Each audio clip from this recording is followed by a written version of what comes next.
33। वेद की पुत्री सुमृत भाई सो जेवरी कर लेते ही आई। आपु ही बड़ी आपन गरबंधा झूठा मोह काल को फंदा। बदवत बंधा छुरियो न जाई विषय स्वरूप भूल दुनियाई। हमरे देखत सकल जग लूटा दास कबीर राम कही छूटा। राम ही राम पुकारते जिह्वा परिगो रोष। सुधा जल पीवे नहीं खोद पीवन की हौस। वेद की पुत्री स्मृति भाई साहब कहते हैं भाई ये स्मृतियां वेद की पुत्रियां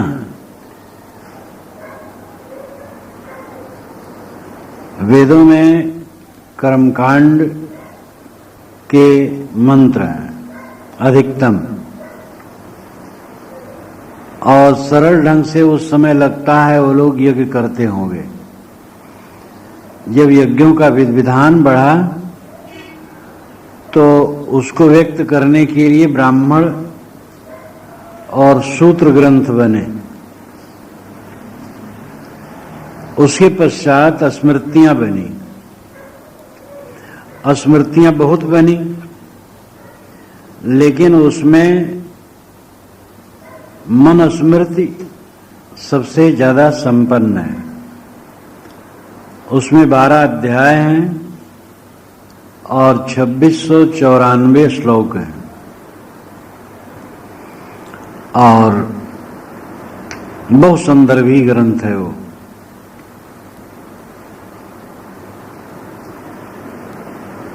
वेद की पुत्री स्मृतियां वे जेवरी कर में लेकर के आई, बंधन हाथ में लेके आई हैं। आपु ही बरी आपन गरबंधा, आदमी ने अपने हाथ से रस्सी बटी और अपना गला बांध लिया। झूठा मोह काल को फंदा। साहब कहते ये मोह झूठा है और काल का फंदा है। स्मृतियां आदमी को बांधने के लिए आई। क्या ये सच है? क्या स्मृतियों में केवल बंधन है, उसमें कोई अच्छी बात नहीं है? ये प्रश्न हो सकता है।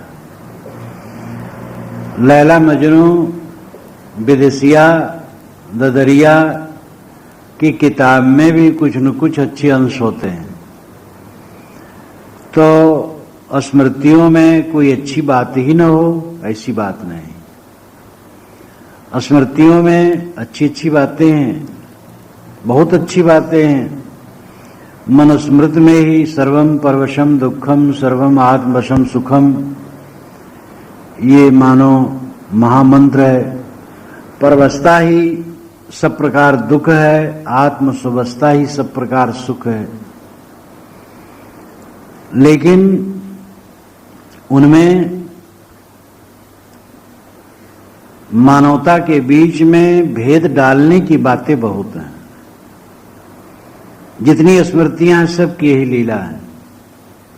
जो संपन्न स्मृति है मनुस्मृति, उसको लेकर के विचार किया जाए तो उसमें भी ये सारी बातें हैं। यद्यपि मन इत्यादि का नाम लेकर के पंडितों ने लिखा है। ऋग्वेद में मानव का पिता मन को कहा गया है। ऋग्वेद के प्रथम मंडल के 80वें सूक्त में 114वें सूक्त में, दूसरे मंडल के 33वें सूक्त में मन को मनुष्य का पिता कहा गया, मानव समाज का पिता। पुराणों के अनुसार ब्रह्मा के दाहिने बाएं कंधे से ब्रह्मा के दाहिने बाएं कंधे से मन और शत्रुपा हुए और मन शत्रुपा से सृष्टि आरंभ हुई। ये तो काल्पनिक है लेकिन सभ्यता के उषा काल में मन हुए हैं। उस समय वर्ण व्यवस्था और जात पात संबंधी घृणित भावनाएं थी ही नहीं। और मनुस्मृत रचना ईसा के 100-200 वर्ष पूर्व है। पाणिनि के व्याकरण के अनुसार है। पाणिनि उनसे 200 वर्ष और पहले हुए हैं। कौटिल्य अर्थशास्त्रम और मनुस्मृति दोनों पाणिनि के व्याकरण के अनुसार हैं। ग्रंथों की कसौटी करने से उनके काल का निर्धारण हो जाता है। तो मनुस्मृति की रचना ईसा से 100-200 वर्ष पूर्व है, तो मनु कैसे बनाए होंगे? लेकिन ऋषियों का नाम लेकर के पंडितों ने भुनाया है अपनी मान्यता को, और ऐसी ऐसी घृणित बातें उसमें हैं बीच बीच में, शूद्र कहे जाने वाले बंधुओं के लिए, जो न्याय नहीं। कर्मकांड का पचड़ा अलग है। दो भयंकर दोष, एक तो मानव के बीच में भेदभाव की खाई, और दूसरा कर्मकांडों का चक्कर। कर्मकांड में विवेक विचार से कोई मतलब नहीं होता, बस कर्मकांड का विधान है। इस यज्ञ में इतनी लंबी चौड़ी वेदी बनेगी, इतनी खूटियां गाड़ी जाएंगी, और सोमरस का पात्र यहां रखा जाएगा, इतनी रोटियां पकाई जाएंगी, इस ढंग से हवन किया जाएगा, इस ढंग से पशु मारा जाएगा, इस ढंग से उसका मेदस निकाला जाएगा। कोई विवेक विचार से मतलब नहीं, बस उनका प्रपंच है। इन प्रपंचों की पुष्टि, कर्मकांडों की और जात पात की भावना को लेकर के मनुष्य के बीच में भेदभाव डालना, ये बहुत दुखद है। और इसका प्रपंच सब स्मृतियों में है। साहब ने कहा कि वेद की ये पुत्रियां हैं स्मृतियां। साहब कितना उसके भेद को जानते थे, ये बीजक पढ़ करके समझा जा सकता है। वेदों के कर्मकांड और जो पीछे से कल्पनाएं हुई, यद्यपि वो वेद को तो दोष नहीं दिया जा सकता कि वेद में वो सब थे, पीछे से अब बहुत बढ़ाया गया है जात पात की भावना। तो ये मानो रस्सी अपने हाथ में लेके आई हैं स्मृतियां। आदमी ने स्मृतियों की रचना की और मानो रस्सी बटी और अपने गले में बांधी। पुरोहित लोगों ने केवल लोगों को बेवकूफ बनाने के लिए किया, ऐसी बात नहीं, स्वयं भी बेवकूफ बने, क्योंकि उन संस्कारों में जकड़े होने की वजह से वे स्वयं भटकते रहे।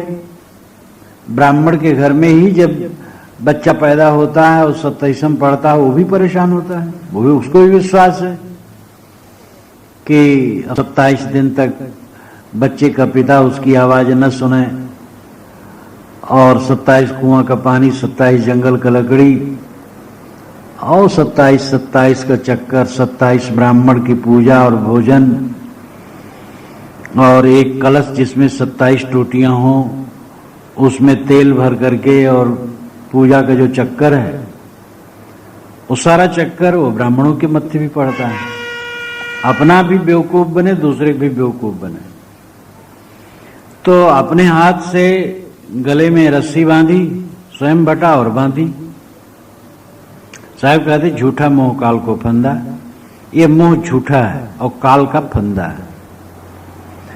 वेदों के बनाने वाले तुम, स्मृतियों की रचना करने वाले तुम, कर्म कांडों के प्रपंचों का विस्तार करने वाले तुम, जात पात की भावना भी प्रकट करने वाले तुम विचार करो कि वास्तविकता क्या है।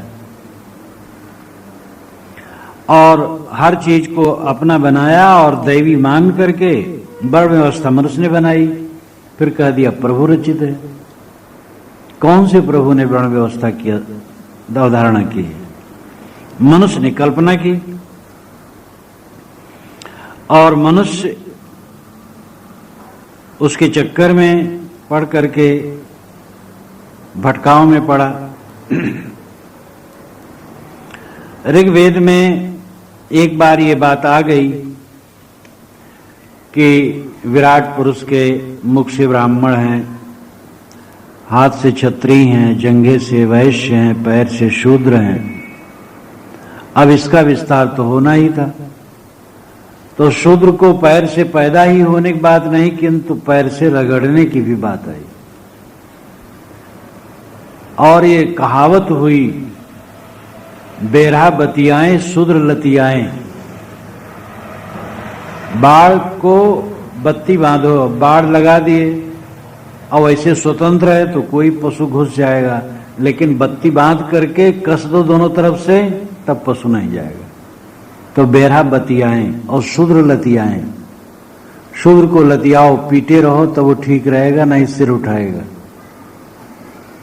ये धर्म के नाम पर हुआ। धार्मिक जो लोग थे वो ऐसा कहते थे कि शूद्र के घर में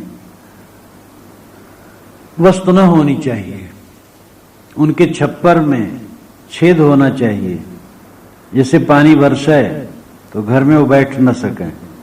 आकर के दरवाजे पर कोई रस्सी बटे, कोई टोकरी बनाए, कोई कुछ करे, काम करे। अगर नीचू घर रहेगा तो वर्षा होगी, वो घर में सोएंगे। अगर उनके घर के पिछवाड़ी जगह होगी कुम्हड़ा बोने के लिए भी, तो उसमें 10 मिनट लगा देंगे, उसका बाड़ बनाने के लिए, भौरने के लिए, पानी छोड़ने के लिए। उनके घर के पिछवाड़े कुम्हड़ा बोने के लिए भी जगह न हो, बिल्कुल निराधार हो, हरदम पैर चूमते रहे हमारे। ये सब वर्ण व्यवस्था का विकार इतना बढ़ाते ऊंच नीच की भावना कि हिंदू समाज का ही विनाश हो गया। और गैर हिंदुओं का प्राबल्य भारतवर्ष में इसीलिए हुआ। इन वर्ण व्यवस्था के पाखंडी प्रपंच को इस्लाम और इस्लाम ने और ईसाई मत ने चुनौती दी, और इस्लाम ने तो काफी प्रभाव डाला और करोड़ों हिंदुओं को अपना बनाया। और ये हिंदू नेता बेवकूफ बने बैठे रहे। जब कोई मुसलमान के साथ बैठ गया हिंदू तो कहा तुम मुसलमान हो गए, अब तुम हिंदू नहीं। ऐसा एक कमजोर बने। तो भेदभाव की भावना स्मृतियों ने खूब बोया।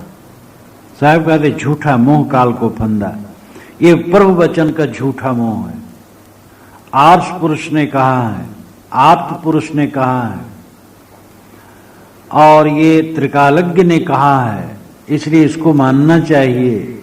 झूठा फंदा, झूठा मोह और काल का फंदा, कल्पना का बंधन है।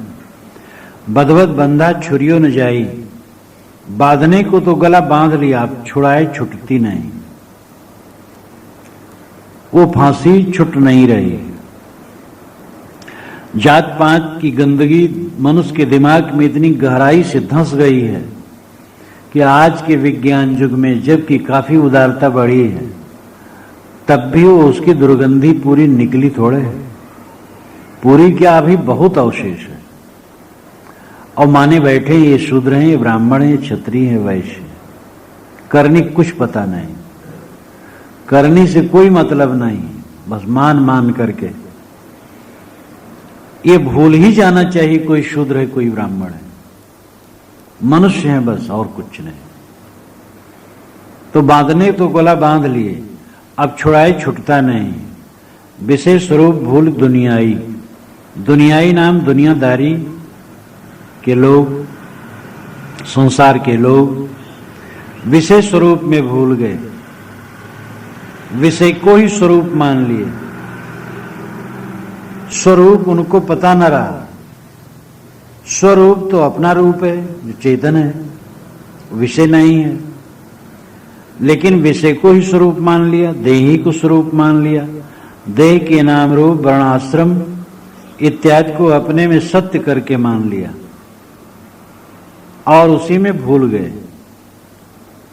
हंस देह तज न्यारा होई, ताकि जात कहे धो कोई। स्याह सफेद किराता पीरा, आवरण वर्ण की ताता सेरा। हिंदू तुर्क की बूढ़ो बारा, नारी पुरुष का करो विचारा। साहब कहते हैं हंस शरीर छोड़ के जब अलग होता है तो उसको क्या कहोगे? कौन सी जात, कौन से वर्ण के कहोगे? ये सब बातें हमने अपने चित्त से उतार दिया। स्वरूप ज्ञान न रहा। सबके अंदर में जो हंस है वो क्या है? ब्राह्मण है कि शूद्र है? हिंदू है कि मुसलमान है? वो तो हंस है, चैतन्य है, ज्ञान स्वरूप है। लेकिन विषय स्वरूप भूल दुनियाई, ये दुनिया के लोग विषय ही अपना स्वरूप मान लिए, देह ही अपना स्वरूप मान लिए। और देह भी माने तो देह तो हाड़ चाम का सबका है, और क्या उसमें रखा है? हमरे देखत सकल जग लूटा, दास कबीर राम कहीं छूटा।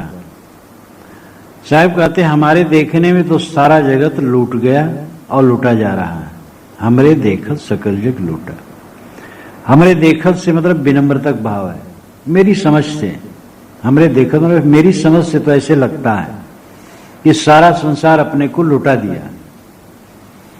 अविवेक में पड़ करके अपनी वास्तविकता को भूल गए। एक को बिना शुभ गुण के ही घमंड हो गया कि मैं सबसे बड़ा हूं, और एक को मिथ्या ही अपने में हीन भावना आ गई कि मैं छोटा हूं। ये अपने आप को लुटा देना है, अपनी गरिमा को भूल जाना है। जो हंस चैतन्य सर्वोपरि है, वो अपने को कैसे ऊंच नीच की भावनाओं में सड़ा डाला। दास कबीर राम के छूटा। साहब यहां व्यंग करते हैं उपासकों पर कि दास कबीर उपासक लोग तो राम कह करके भवबंधन से छूटना चाहते हैं। इसका भेद जानना चाहिए। बीजक में साहब ने अपने नाम को अन्य वचन के रूप में भी प्रयोग किया है। एक जगह नहीं किया है, अनेक जगह किया है। इसमें ऐसी अनेक जगहें आई हैं जहां पर उन्होंने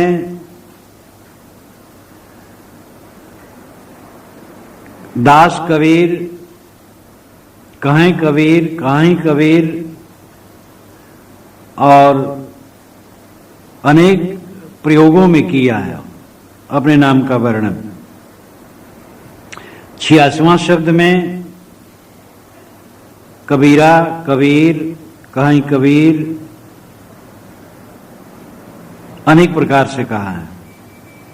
तो अपने नाम को उन्होंने अन्य वचन के रूप में भी प्रयोग में लाया है, और इस शैली को न समझ करके सीधा सपाट अर्थ लोग कर देते। दास कबीर राम कहीं छूटा। कबीर दास तो राम राम भजन किए और इसे कहे हम छूट गए। लेकिन आगे क्या कहते? राम ही राम पुकारते जिह्वा परिगो रोस। राम राम जपते जपते तुम्हारी जीभ में घट्ठे पड़ गए। सुधा जल पीवे नहीं खोद पीवन की हौस। पात्र में स्वच्छ शीतल जल रखा है, उसको पीते नहीं हो। तुम कहते हो हम कुआं खोदेंगे तब पानी पिएंगे। काहे कुआं खोदोगे, काहे पानी पियोगे? पानी रखा है, पी लो। राम को तुम खोज रहे हो, राम राम कह करके जीव को परेशान कर रहे हो। अरे स्वयं स्वरूप ही राम है, रट क्या रहे हो? तुम स्वयं हो। तो इसका उत्तर तो यहीं सामने ही है। कई जगह ऐसा उत्तर नहीं रहता है, लेकिन जो बीजक के मर्मी है वह उस अर्थ को समझ सकते हैं। अब जो अपनी भावना को उसमें रखना चाहते हैं, उनको ऐसे प्रसंग अनुकूल पड़ जाते हैं। दास कबीर राम कहीं छूटा। ये उपासक लोग राम राम कह करके बंधन छूटना चाहते हैं, लेकिन राम राम कहते घट्ठे पड़ गए, राम न मिला। राम तो तू ही है, और उसको जप करके पाना चाहता है। सुधा जल पीते नहीं, खोद करके पीने का हौसला है। सुधा शुद्ध स्वरूप तुम्हारा अपना ही है, खोजना नहीं है, जपना नहीं। अगर जपना है तो अपने को, उसमें कोई जीभ हिलाने की जरूरत नहीं, किंतु स्मृत में आना है, सावधान होना है।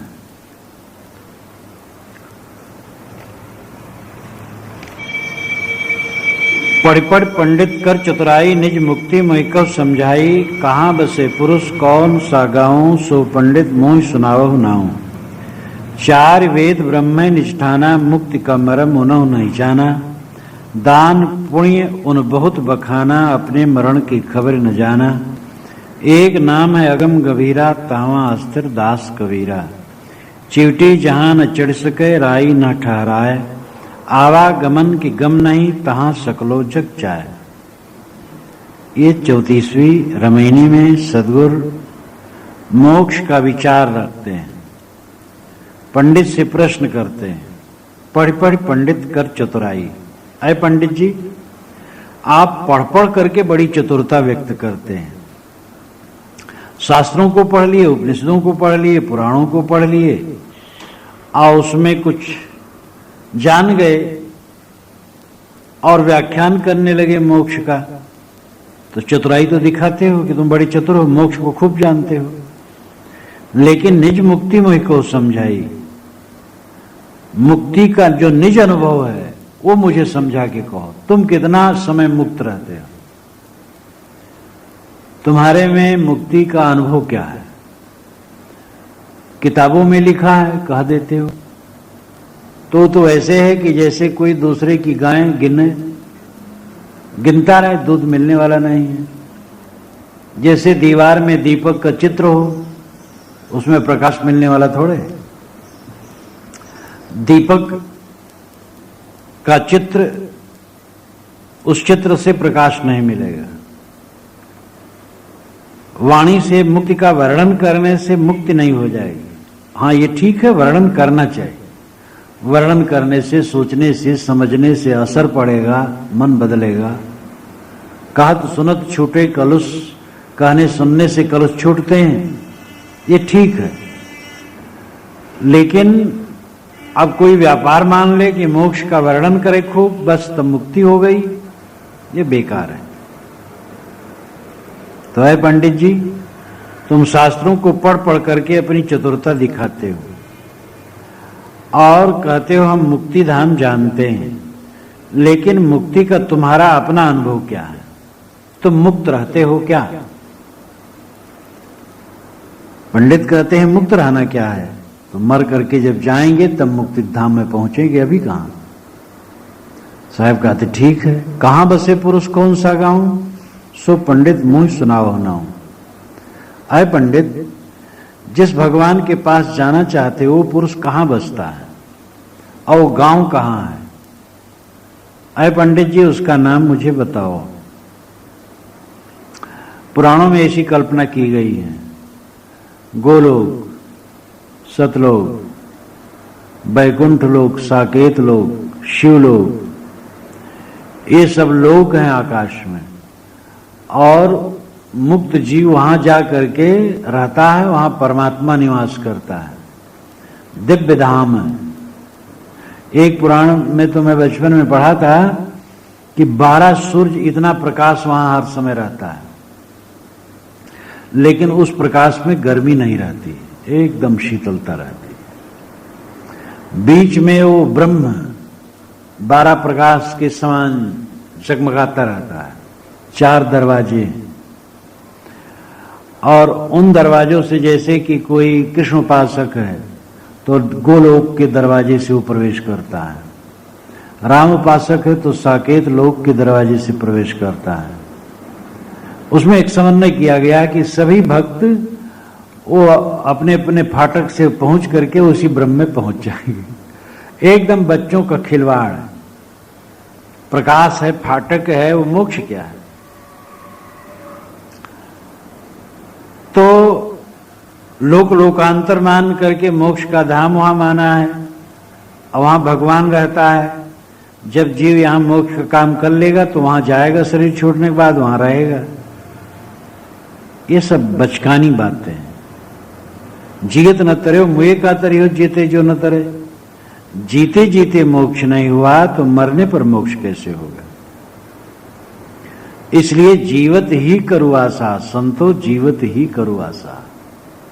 मोक्ष इसी जीवन में है, वासना का त्याग। ध्यान में जो संकल्पों के त्याग की बात बताई जाती है, तो केवल संकल्प न होना लक्ष्य नहीं। गाढ़ी नींद में भी संकल्प नहीं रहते, लेकिन उससे कोई सफलता तो नहीं हुई। किसी कारण से कोई साधना में संकल्प रहित हो जाए कुछ समय के लिए, तो वो तो पूरी सफलता नहीं मानी जाएगी। सफलता तो है कि जब सब समय अनासक्त रहे, सब समय लगे कि हड्डी मांस का लोथड़ा लिए मैं घूम रहा हूं और ये कहीं मिट जाएगा। मेरा स्वरूप शुद्ध चैतन्य है, मैं बिल्कुल इससे निर्लेप हूं और इस स्वप्न के संसार से मेरा कोई संबंध नहीं। ऐसा सब समय चित्त में जागता रहे, तब असली दशा है। और जब उत्कट वैराग्य होगा तभी संकल्प शांत भी होते हैं। अब ऐसे अभ्यास द्वारा भी निग्रह होता है। अभ्यास वैराग्य दो साधन है, अभ्यास वैराग्याभ्याम तन्निरोध।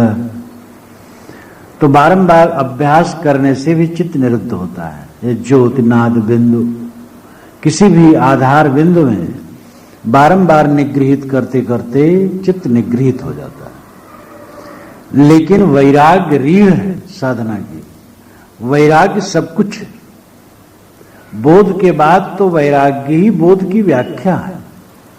बोध वही जो कि माने नहीं मन का, बोध वही जो कि गांसे फिरे मन का। मन का ना माने, मन को गांसे फिरे, तब बोध। अब बोध हो गया मैं शुद्ध चैतन्य हूं, अब इसे वासना मन रम रहा है, तो वाणी भर है।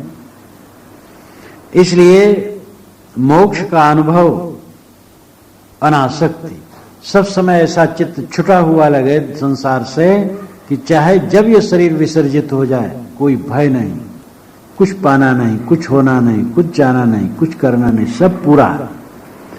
सब समय जिसको पूरा लगे वो मुक्त है। तो लक्ष्य यह है कि सब समय अनासक्त रहे। अभ्यास काल में चित्त का निरोध ही उसकी सफलता है। चित्त शांत हो जाए, निर्विकल्प हो जाए। लेकिन ध्यान के बाद उसकी सफलता है विवेक में मन का निरंतर ढला रहना, हर समय विवेक में जागृत, तब ध्यान का फल है। साहब कहते हैं वो मोक्ष धाम कहां बसता है, भगवान कहां रहता है। चार वेद ब्रह्मे निष्ठाना, मुक्ति का मर्म उन्हों नहीं जाना।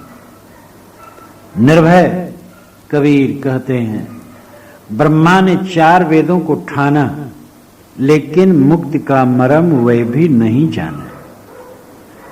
ठाना नाम स्थापित किया, निश्चय किया, प्रचार किया। वेद ब्रह्मा का रचा नहीं, वेद ऋषियों की रचनाएं। पिता पितामह परपितामह, पुत्र पौत्र परपौत्र, पीढ़ी दर पीढ़ी के लोग वेद की ऋचाओं को लिखते रहे, बोलते रहे। लिखने को तो पता ही नहीं था उस समय, लिखना पढ़ना लोग जानते ही नहीं थे।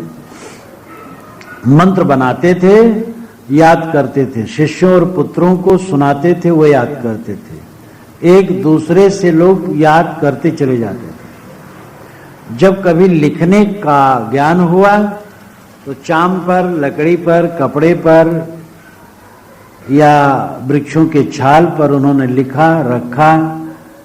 आग लगी, झोपड़ियां होती ही थी, ज्यादा जल गए। कभी जब जो कुछ जलने वलने से बचा संपादन किया गया, और वही चारों वेदों के नाम से प्रसिद्ध है।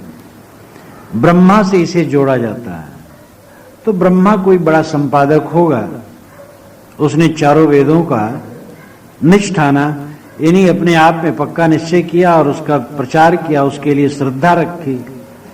लेकिन मुक्ति का मर्म उन्होंने नहीं जाना, वे भी मुक्ति का मर्म नहीं जाना। ये कहना कोई मामूली बात नहीं है कि ब्रह्मा भी मुक्ति का मर्म नहीं जाना है।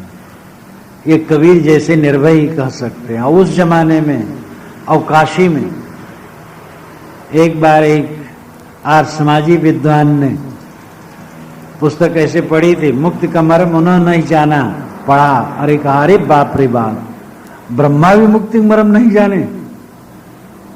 फिर जब वो समझाया गया तो उनको महसूस हुआ ब्रह्मा कर्म कांडी और कर्म कांड का विस्तार वेदों में, तो मुक्ति का मर्म, मुक्ति सुन से कोई मतलब ही नहीं।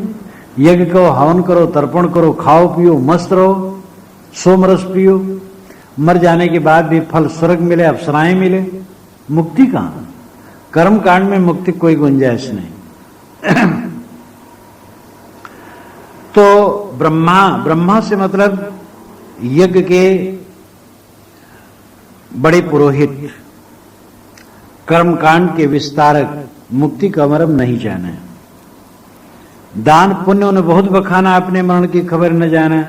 उन्होंने दान पुण्य का बखान बहुत किया ब्रह्मा ने।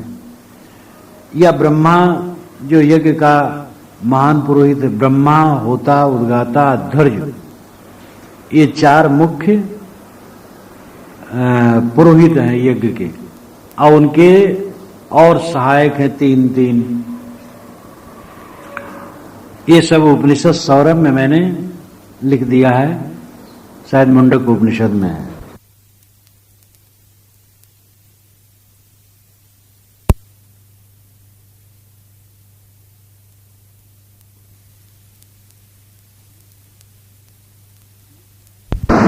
यज्ञ में प्रधान पुरोहित होता था। तो दान पुण्य में बखान करते हैं, दान पुण्य करो, अपने मरण की खबर न जाना। अपने मरण की खबर उनको नहीं है। मरण का मतलब है स्वरूप ज्ञान से विहीन हो जाना।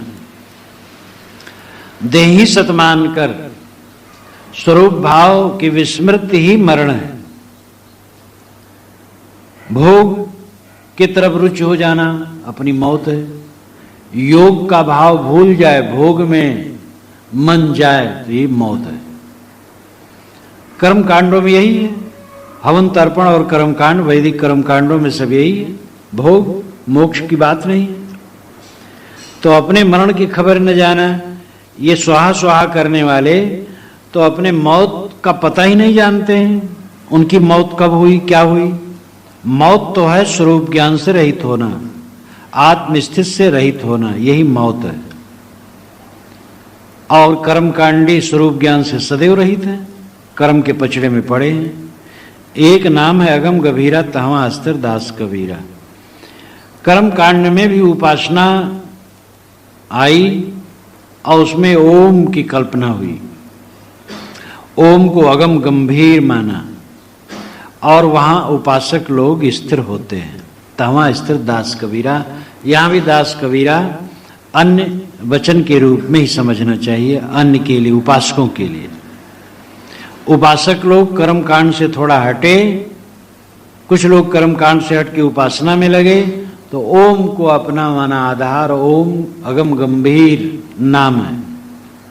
प्रणव, प्रणव यानी ओम, वही से सब आरंभ होता है। सारा संसार ओम से पैदा होता है।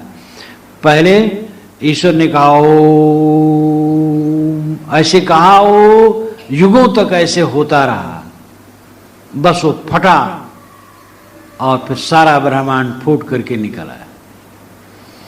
एक एक कल्पना है कि हद है। तो उपासक लोग उस ओम में स्थिर होते हैं। अरे ओम तो तुम्हारा बना है, तुम्हारी कल्पना, तुम्हारे मुख से ओम निकला है। लिखो तुम ओम और काट दो, तुम स्वतंत्र हो। ओंकार आद्य जाने, लिख के मेटे ताय समाने। ओंकार को लिखे और काट दे, वो श्रेष्ठ है। मनुष्य की आत्मा ओम से भी बड़ी है। लेकिन ये विवेक न हुआ। चिवटी जहां न चढ़ सके राई न ठहराए, आवागमन की गम नहीं तहां सकलो जग जाए। जहां चिवटी न चढ़ सके और राई का दाना न ठहर सके। चिवटी हर जगह करीब करीब चढ़ जाती है और राई का दाना महीन बिंदु पर भी रुक सकता है, लेकिन ऐसा सूक्ष्म हो कि चिवटी भी वहां न चढ़ सके और राई का दाना भी न ठहर सके। वैसी जो अवागमन का गम नहीं, जहां आने जाने कोई गम न हो, पता न हो, इन्हीं आना जाना संभव न हो, तहां सकलो जग जाए। साहब कहते वहां सारा संसार जा रहा है।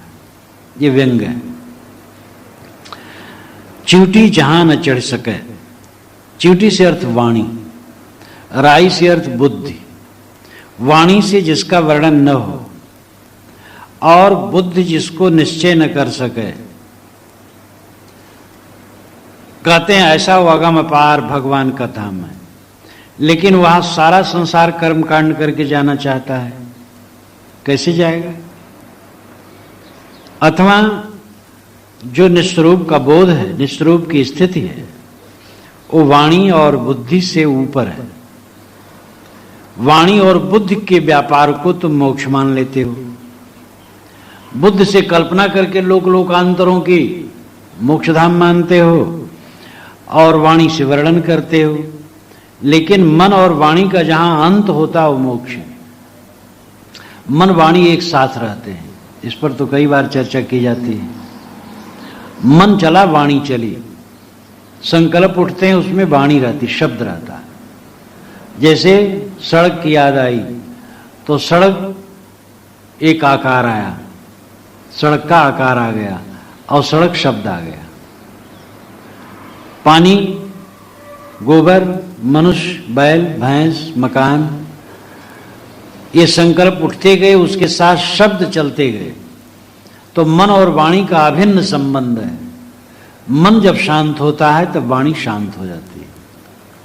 मन वाणी का जहां अंत है वह पद स्वरूप स्थित है। लेकिन वहां सब लोग कर्मकांड का बोझा लाद करके जाना चाहते हैं, हवन तर्पण करके जाना चाहते हैं, केवल ओम इत्यादि की उपासना करके जाना चाहते हैं। ध्यान के लिए हमारे पूर्वज लोग कोई मूर्ति नहीं रखते थे, मूर्त पूजा को बिल्कुल नहीं थे। मूर्त पूजा तो पीछे से चली। मूर्त पूजा का रोग हिंदू समाज को जैनों और बौद्धों ने दिया, और बौद्धों ने तो बहुत विस्तार कर दिया, जैनों ने भी कम नहीं किया। लेकिन जैन ज्यादा तपस्वी होते थे, इसलिए उनका प्रचार उतना सीमित रहा। बुद्ध से भी जैन का मार्ग बहुत पुराना है, लेकिन अति तपस्वी होने से उनका उतना विस्तार नहीं हुआ। बुद्ध मार्ग में छूट इतनी हुई, खान पीन सब छूट करते करते इतना छूट कर दिए कि आगे चल करके तो हद हो गया, इसलिए विस्तार बहुत हो गया और फिर विनाश भी हो गया। पूरा भारत में शून्य हो गया बौद्ध मत। अब भारत जब से आजाद हुआ है तब से थोड़ा आरंभ हुआ है, वो भी राजनीति लेकर, इसलिए बौद्ध मत का वास्तविक स्वरूप नहीं रहा। बौद्ध मत में जो पुनर्जन्म अत्यंत मान्य है, आधुनिक बौद्धों में उसका पता ही नहीं। तो बौद्धों और जैनों ने मूर्ति पूजा का रोग हिंदू समाज को दिया। ये जड़ता वहीं से आई। पहले ये सब कुछ नहीं था, तो मन को ठहराने के लिए कोई आधार चाहिए, इसलिए ओम की कल्पना ऋषियों ने की। और वो मन ठहराने के लिए ओम हो, ज्योति हो, नाद हो, बिंद हो, कुछ ठीक है, लेकिन वो हमारे मन का आभास है, हमारे मन की कल्पना है, हमारा लक्ष्य नहीं है। ये बोध नहीं रहा। अब आदमी दृश्यभास में ही भटक गया। साहब यहां पंडितों को खूब लिए हैं। रामायणी 35। पंडित भोले पढ़िगुन वेदा, आप अपन को जानो न भेदा। संझा तर्पण और सटकर्मा, ई बहुरूप करें धर्मा। गायत्री जुगचारी पढ़ाई, पूछो जाए मुक्ति किन पाई। और के छिए लेत हो छींचा, तुमसो कहो कौन है नीचा। ई गुण गर्भ करो अधिकाई, अधिके गर्भ न होए भलाई। जास नाम है गर्भ प्रहारी, सोकस गर्भ ही सके सहारी। कुल मर्यादा खोई के खोजिन पद निर्वाण, अंकुर बीज नशाई के नरभय विदेही थान। पंडित भोले पढ़िगुन वेदा। पंडित लोग वेद शास्त्र पढ़ करके अपने स्वरूप को भूल गए। बस वो वाणी का व्यापार ही सब कुछ समझ लिए, बार-बार बोलना। एक पंडित ने कहा था मुझसे कि महाराज काशी में हम लोग बैठते हैं तो जब लोग आते हैं तो हम लोग ऐसा बोलते हैं, कोई संबंध नहीं रहता है। जो ज्यादा अधिक श्लोक बोल ले जाए पब्लिक उन्हीं को तो बड़ा पंडित मानेगी। हम लोगों का सचमुच में असंबद्ध प्रलाप रहता है और वाणी का व्यापार रहता है। तो पंडित लोग वेद शास्त्रों को पढ़ करके अपने स्वरूप भाव को भूल गए। अरे वेद और शास्त्रों का रचयिता जीव है और जीव के स्वरूप ही को भूल गए। आप अपन को जानो न भेदा। आप नाम स्वयं अपन को, अपने स्वरूप भाव का भेद रहस्य नहीं जाने। आप अपन को पर साहब बारंबार जोर देते हैं। अपने आप का बोध, अपने आप का होशवास, अपने आप को समझना, ये सबसे बड़ी बात है। तो अपना रहस्य न समझे कि मैं कौन हूं। संझा तर्पण और षटकर्मा ई बहुरूप करें धर्मा। संझा संध्या का अपभ्रंश रूप है, तद्भव रूप है। संध्या तत्सम रूप है। पंडित लोग संध्या करते हैं, वो भी कोई करता होगा, कभी सारे जमाने में और लोग करते होंगे। आज तो 10-20 ब्राह्मणों के गांव में सर्वेक्षण करो तो कोई हो तो संध्या करता हो तो करता हो। संध्योपासना करने वाला ब्राह्मण भी खो गया। 3 समय संध्योपासना का विधान है, सूर्य उगने के पूर्व और मध्याह्न में और सूर्य डूबने के पूर्व संध्योपासना करनी चाहिए। और इसका अभिप्राय है कि प्रातः मध्याह्न और सायं बैठ करके उपासना करो, आत्मचिंतन करो, अपने चित्त को शुद्ध करो, निरुद्ध करो, यही अर्थ है। वैदिक कर्मकांड के सहित संध्या उपासना की जाती है, संकल्प पढ़ा जाता है, पवित्र मंत्र ओम अपवित्र पवित्रो वा, उसके पश्चात संकल्प, उसके पश्चात वेद मंत्रों द्वारा अनेक उसमें क्रिया की जाती है। पानी से छिड़का जाता है, फिर ध्यान किया जाता है, फिर गायत्री जप किया जाता है। तो संध्या करते हैं और तर्पण करते हैं। तर्पण कहते हैं तृप्त करने की क्रिया को, पानी उलीचना। और षटकर्म 6 कर्म करते हैं। एक षटकर्म है पढ़ना पढ़ाना, दान देना लेना, यज्ञ करना कराना, ये 6 कर्म है। सभी ब्राह्मणों का यही काम है। जब निर्धारित किया गया था तो यही था, यज्ञ करो स्वयं और दूसरे का भी कराओ, विद्या पढ़ो और दूसरे को पढ़ाओ, दान दो और दान लो, ये 6 कर्म है। और नित्य 6 कर्म है। स्नान करना रोज, संध्योपासना करना, पूजा करना, तर्पण करना, जप करना, होम करना, ये रोज होना चाहिए।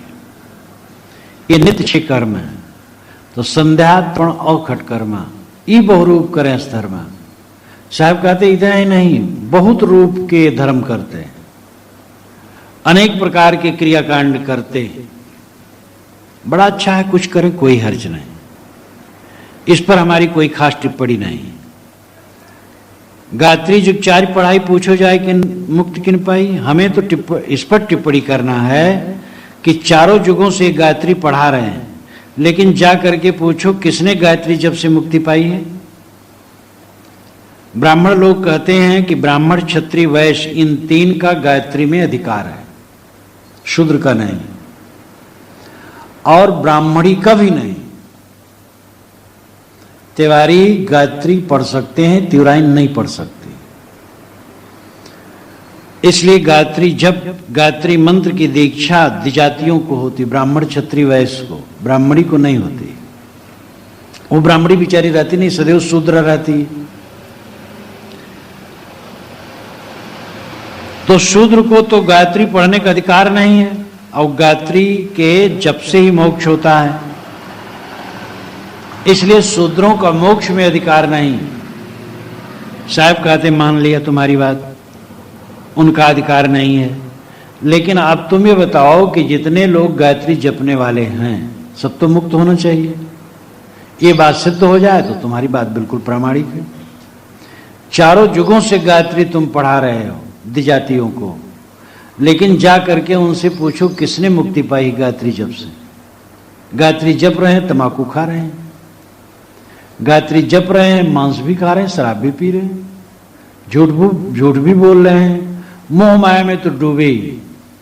मान लो कि ऐसे भी कर्मकांडी ब्राह्मण होंगे जो मांस शराब ये सबसे रहित, लहसुन प्याज भी नहीं खाएंगे, सदाचारी, लेकिन वासना में डूबे, मोह माया में डूबे हैं। तो गायत्री जपने मात्र से किसकी मुक्ति हो गई? गायत्री एक छंद है, वेदों में अनेक प्रकार के छंद है, गायत्री भी एक छंद है। ये प्रसिद्ध गायत्री विश्वामित्र की रचना है और ये गायत्री द्विजातियों की दीक्षा में किसी काल में नियुक्त हुई। वेदों में कहीं यज्ञोपवीत का पता नहीं चलता है। वैदिक काल में इस गायत्री को जप करके लोग ब्राह्मण बनते थे, इसका कहीं पता नहीं। यज्ञोपवीतम परमम पवित्रम ये सूत्र ग्रंथों में मिलता है और ये कोई 2500-2700 वर्ष आज से पुरानी रचना है। वेदों में कहीं यज्ञोपवीत का पता नहीं। मेखला का पता है। मेखला माला की तरह गले में पहनने की बात आती है, लेकिन यज्ञोपवीत का पता नहीं चलता है। तो गायत्री पढ़ करके मुक्ति हो गई, इसलिए शूद्रों की मुक्ति नहीं होगी, ये बकवास है। शूद्र ब्राह्मण कुछ नहीं। सदाचार कल्याणकारी है, वासना के त्याग से मोक्ष होता है, गायत्री जपने से नहीं। गायत्री इत्यादि कोई नाम जपे अपने मन के निरोध संयम सदाचार के लिए ठीक है, लेकिन वो सीधे मुक्ति दे देगी। और गायत्री का अधिकार जिसको नहीं हो, मुक्त नहीं हो, तो मेरा अधिकार बकवास है। शूद्र कहे जाने वाले व्यक्तियों को गायत्री पढ़ाई जाए, वो गायत्री बोल न पावे तो समझ लिया जाए अधिकार नहीं। बैल को अधिकार नहीं है। बैल से कहो गायत्री जपो, ओम भूर्भुवः स्वः तत्सवितुर, वो नहीं बोल पाएगा, तो उसको अधिकार नहीं। और जिसका नाम शूद्र उससे कहलाओ का लेगा, तो कैसे नहीं अधिकार है? इसलिए अधिकार का बकवास। दूसरे अधिकार तुम मान भी लो तो उससे मुक्ति उक्ति होने वाली नहीं। और के छे ले तो छींचा, तुमसे कहो कौन है नीचा। और कोई छू ले तुम पानी छिड़कते हो और मंत्र पढ़ते हो, ओम अपवित्र पवित्रो वा सर्वावस्थांगतो अपिवाय स्मरेत पुंडरीकाक्षं वाभ्यंतर शुचि। ऐसा पानी छिड़क करके मंत्र बोल करके तब पवित्र होते हैं। साहब कहते तुमसे कहो भला तुमसे कौन नीच है। अब ये बात कहना मामूली है। काशी में साहब ने कहा था, और के छे ले तो छींचा, तुमसे कहो कौन है नीचा। तुमसे नीच वाला कौन होगा? ये कोई मामूली बात नहीं, बहुत बड़ी बात है। और वह व्यक्ति कह रहा है जो झुग्गी झोपड़ी, जुलाहों की झुग्गी झोपड़ी में पाला गया था। कोई ब्राह्मण के घर में पाला जाता, वो कहता तो भाई चलो साहस था। हिंदू के घर में भी नहीं, मुसलमान के घर में। और वो मुसलमान भी नहीं, सैयद पठान शेख जुलाहा। हिंदू समाज में जैसे निम्न वर्ग जिसे कहते हैं निम्नतम, वैसे मुसलमानों में निम्नतम जुलाहे दुनिया जुलाहा है।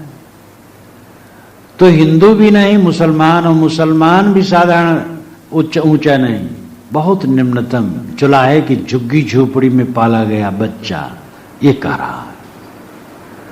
कितना बड़ा साहस का पाठ है। जो लोग अपने को मानते हम तो इस जात के हैं, अरे हम तो इतना कम पढ़े हैं, हम तो पिछड़े हैं, बैकवर्ड हैं, उनको समझना चाहिए कबीर साहब क्या थे।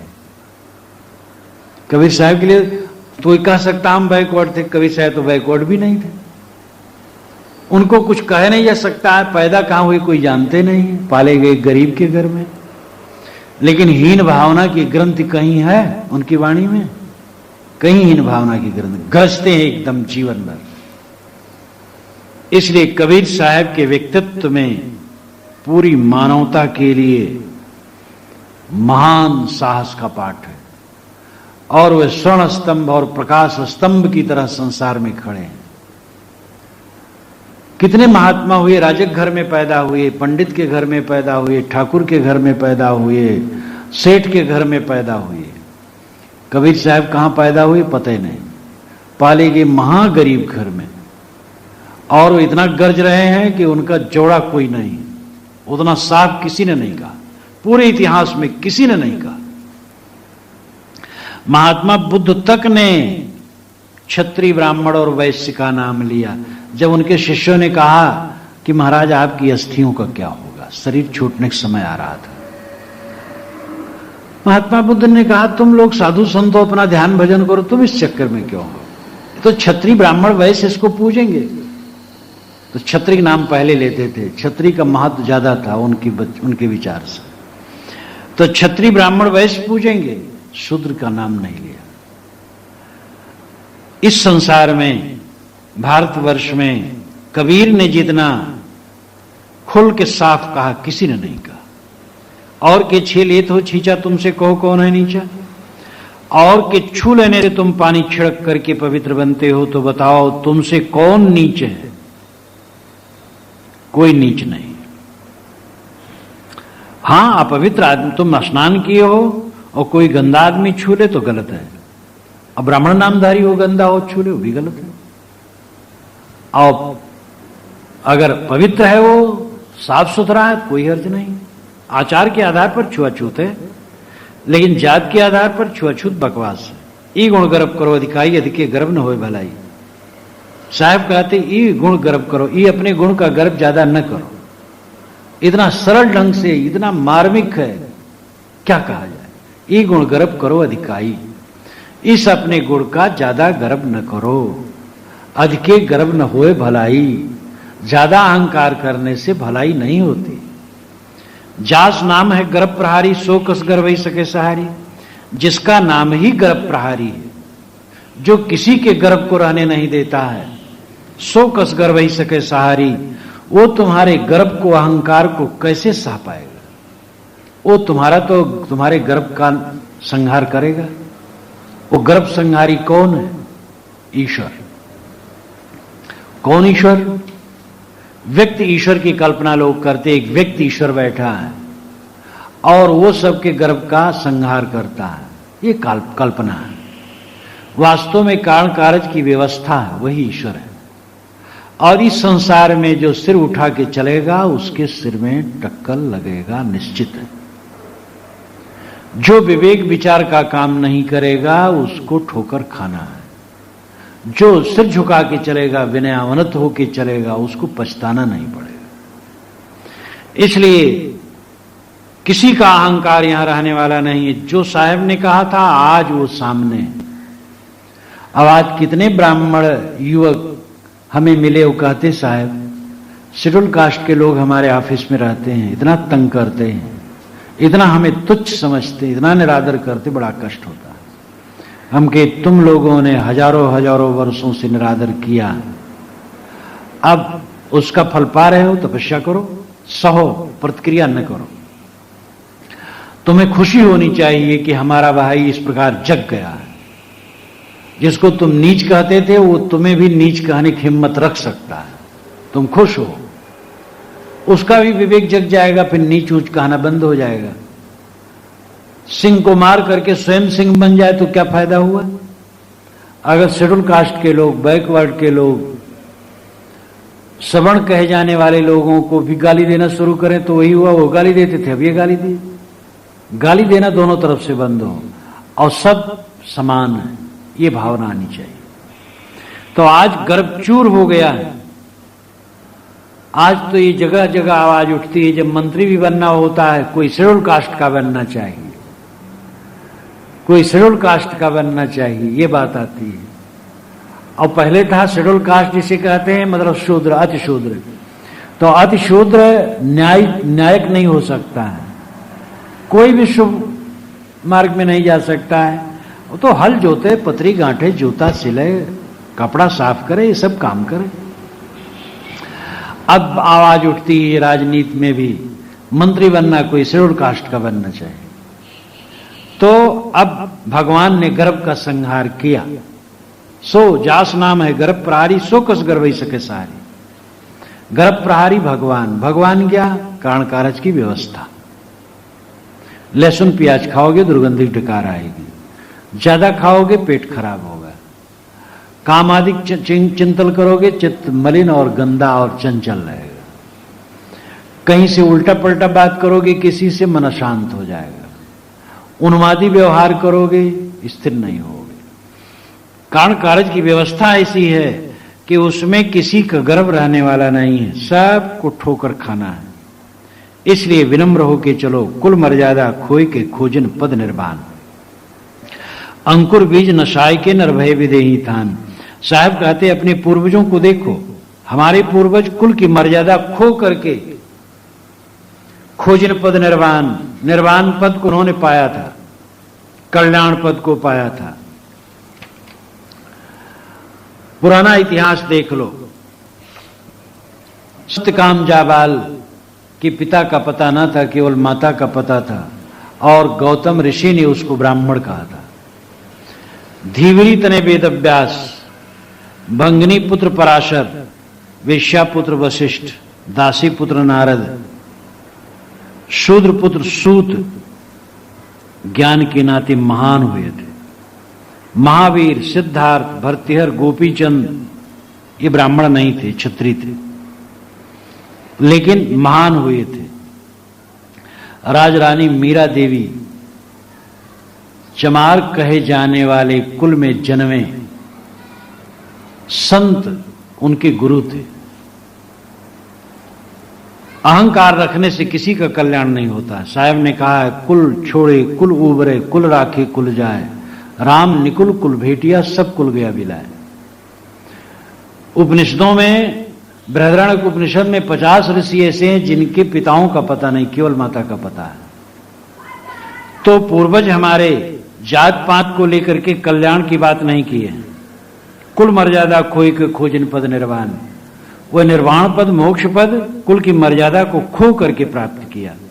अंकुर बीज नसाय के नरभय विदेही थान, वह नर वह महापुरुष जात पात के अंकुर बीज को भी नष्ट कर दिए थे, और विदेह स्थान कल्याण को प्राप्त करने के लिए उन्होंने सारा अहंकार त्याग दिया था।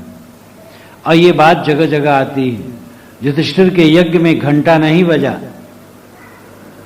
जब सुपच भक्त ने भोजन किया तब घंटा बजा। ये भी इसी अहंकार को तोड़ने के लिए है। ब्राह्मणों में भी सब वैसे नहीं हुए हैं, संकुचित विचारवान उनमें भी हुए हैं, और इस ब्राह्मण बात को सदैव तोड़ने के लिए लगे रहे हैं।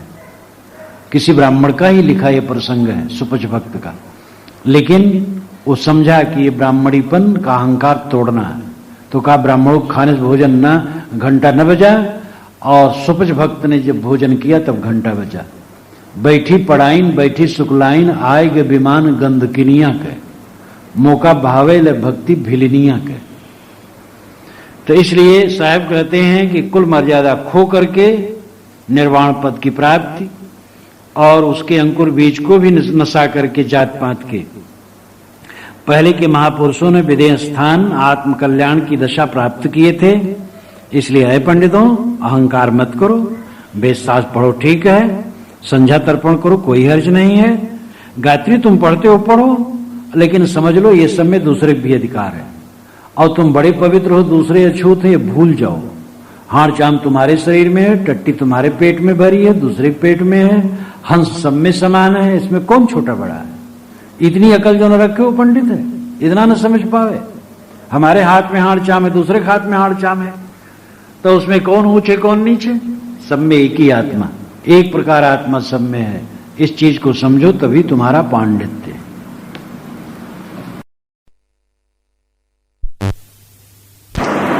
रमैनी 36। ज्ञानी चतुर्विचक्षण लोई, एक सयान सयान न होई, दूसर सयान को मर्म न जाना, उत्पत्ति परलय रैन बिहाना, बनिज एक सबन मिलठाना, नैम धर्म संयम भगवाना, हर यश ठाकुर तजियो न जाई, बालहि बेहस्त गावहि दुल्हाई, ते नर कहाँ गए जिन दीना गुरु घोट, राम नाम निज जान के छाड़ देव वस्तु खोट। ज्ञानी चतुर्विचक्षण लोई, एक सयान सयान न होई। साहब जब दार्शनिक बातें कहते हैं, तत्व विवेक की बातें कहते हैं, तो ज्ञानियों, बुद्धिमानों, सूक्ष्मदर्शियों, पंडितों, योगियों, इन सबको निमंत्रित करते हैं, संबोधित करते हैं। अज्ञानियों, ऐ चतुर बुद्धिमानों, विचक्षण सूक्ष्मदर्शियों, लोई लोगों, ऐ लोगों सुनो, एक सयान सयानन हुई। एक ही तत्व है, ये बात सच नहीं है। सयान नाम श्रेष्ठ। संसार में एक ही तत्व है, ये बात ठीक नहीं।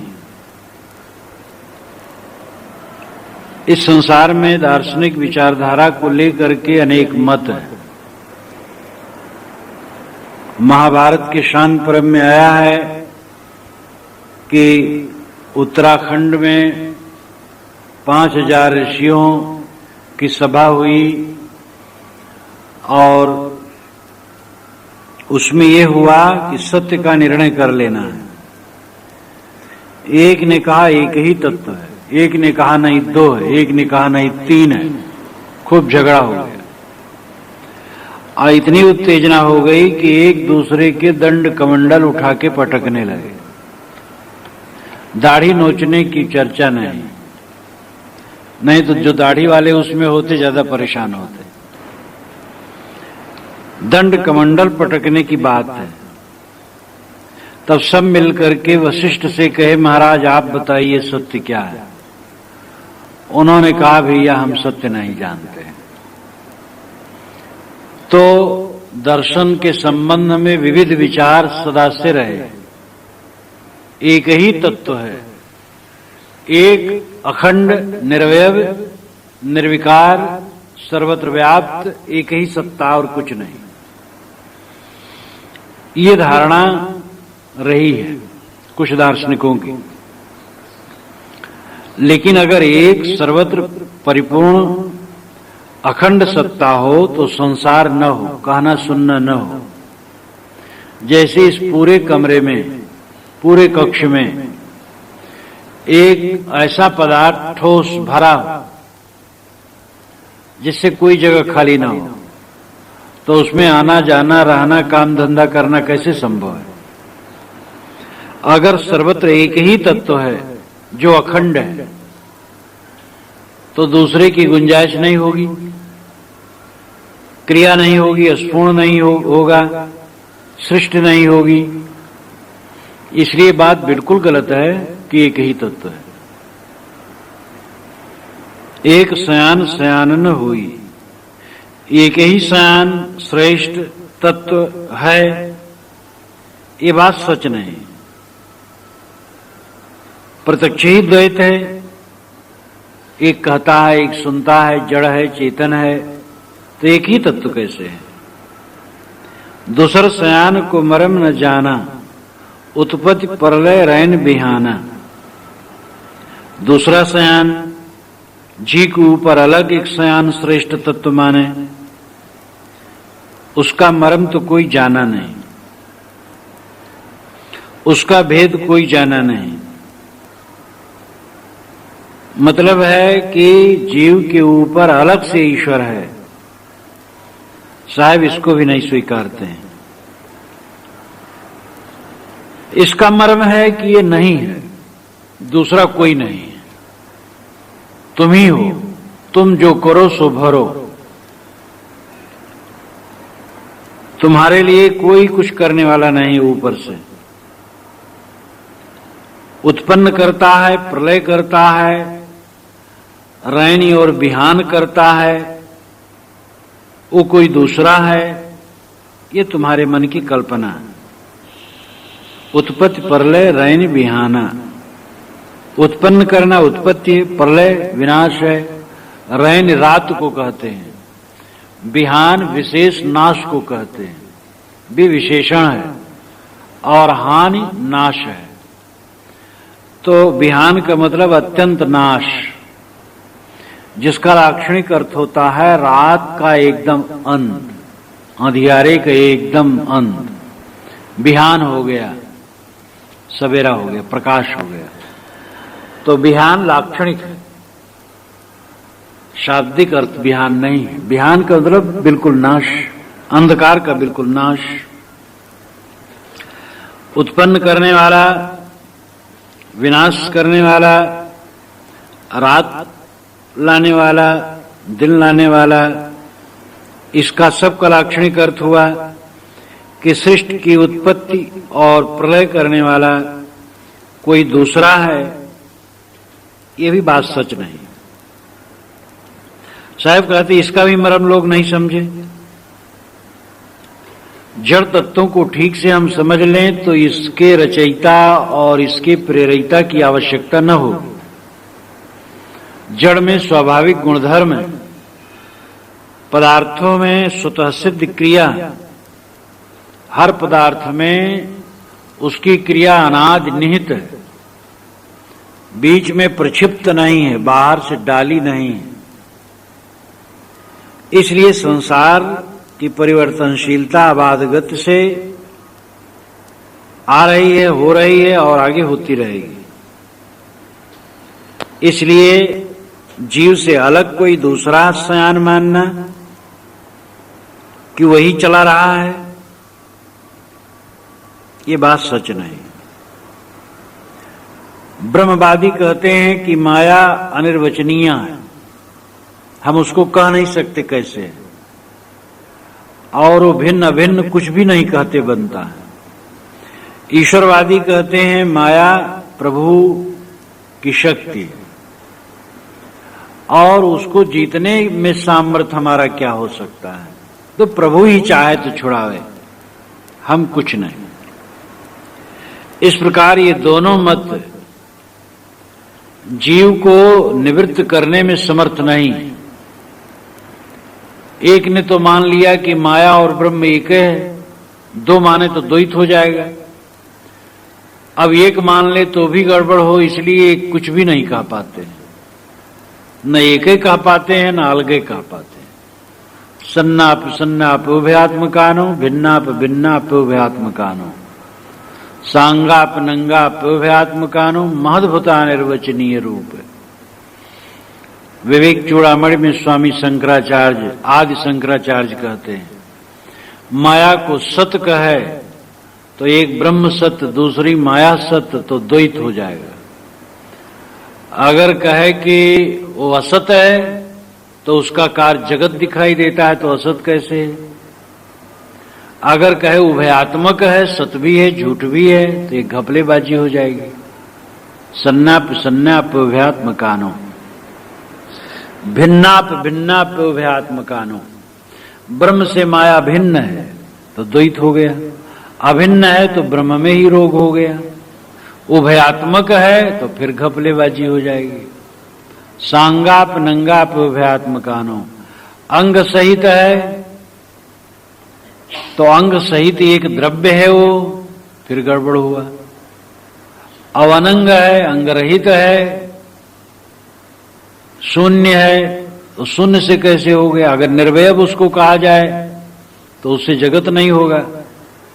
इसलिए महद्भुत अनिर्वचनी, महान अद्भुत है, अनिर्वचनी कह नहीं सकते कैसे। तो इस प्रकार स्वामी शंकराचार्य माया की परिभाषा ही नहीं दे पाते।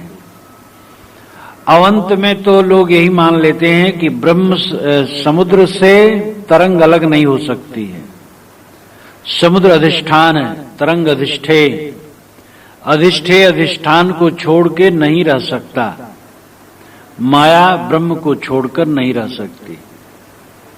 एक संत ने मुझसे कहा, सन्यासी ने, महाराज समुद्र में तरंगे उठती और उठना कभी नहीं बंद हो सकती, ऐसे ही आत्मा में तरंगे उठती हैं, ये बंद कब होगी?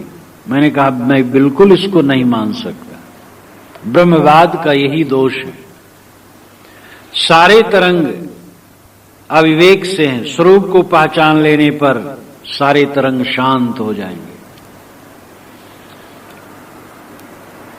दूसरे ईश्वरवादी हैं, माया ईश्वर की शक्ति है और प्रभु की देन है, उसको हम जीतने में समर्थ हो सकते हैं।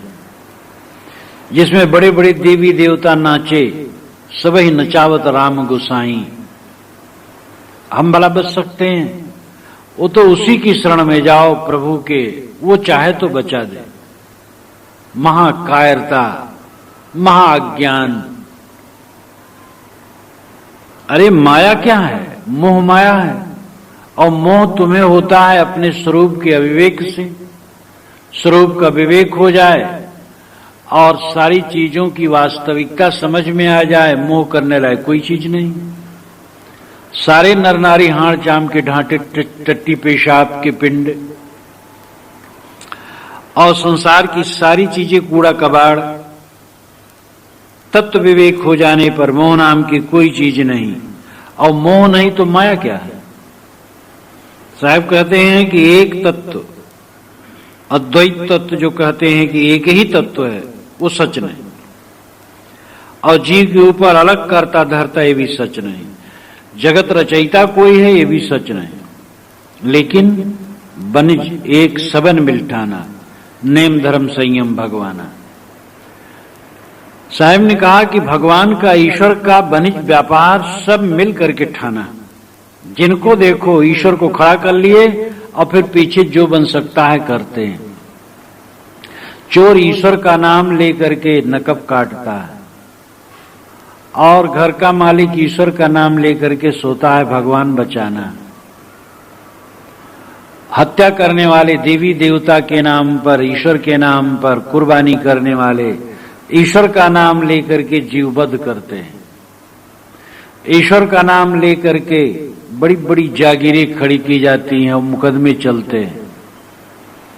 ईश्वर का नाम लेकर के राजनेता लोग राजनीति करते हैं। हमारा ईश्वर, हमारा ईश्वर, हमारे ईश्वर का मकान है, ये हमारे ईश्वर का मकान है। ईश्वर का नाम लेकर के सारा कुकर्म किया जाता है और ईश्वर क्षमा कर देगा। सब प्रभु करता है, मैं कुछ नहीं करता हूं। इस प्रकार अपने को धोखा दिया जाता है, फिर सब कुछ उल्टा सीधा किया जाता है और कहता सब प्रभु करता है। कैसा प्रपंच है। बनिज एक सबन मिलठाना, नेम धर्म संयम भगवाना। एक भगवान, एक ईश्वर की कल्पना कर ली, एक व्यापार बना लिया सब लोगों ने मिलकर के, और उसी के लिए नियम और धर्म और संयम करते हैं। नियम धर्म संयम तो ठीक है, नियम से रहना और धर्म सदाचार से रहना, संयम से रहना बड़ी अच्छी बात है। लेकिन एक अलग आधार बिंदु मानकर और उसको व्यापार बनाकर अपने को धोखा देकर, यह ईश्वरवाद भगवानवाद जीव का कल्याणकारी नहीं।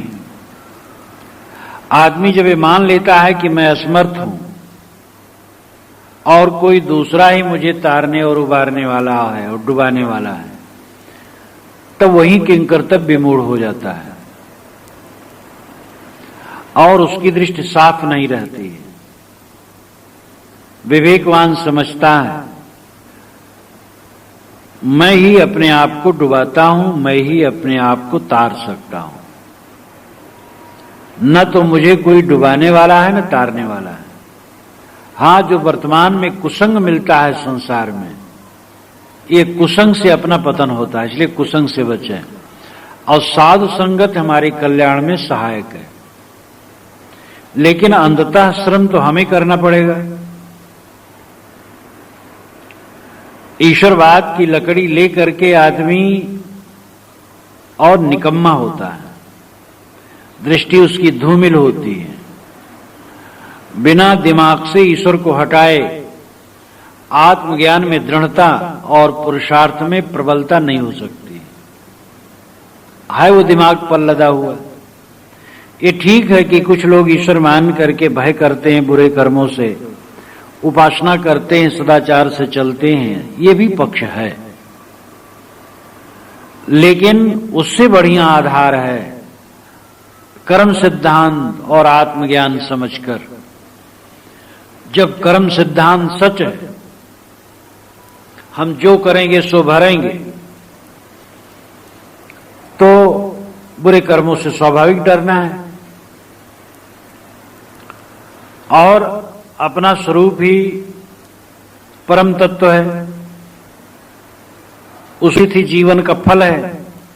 जब ये बोध हो जाएगा तो कौन सा संयम और कौन सा सदाचार और दैवी संपदा ना आएगी। ईश्वरवाद में थोड़ा सदाचार में लगाने के लिए कुछ अंश अवश्य है, लेकिन आगे चल करके तो महा भटकाव है और कमजोर मन यही मानता रहता है कि ईश्वर हमसे ऐसा करा रहा, हम क्या करें। इसलिए अपने ऊपर ईश्वर की कल्पना न करके स्वयं को पहचानो। जिस समय में ये कल्पना की जाती कोई प्रभु है तारने वाला, समय बर्बाद किया जाता है। उससे तो अच्छा है कि अपने सोचो कि मैं कौन हूं और मैंने जो गलत कर्म किया वही हमें बांध रहे हैं, और उन कर्मों को त्याग करके हम ऊपर उठ सकते हैं।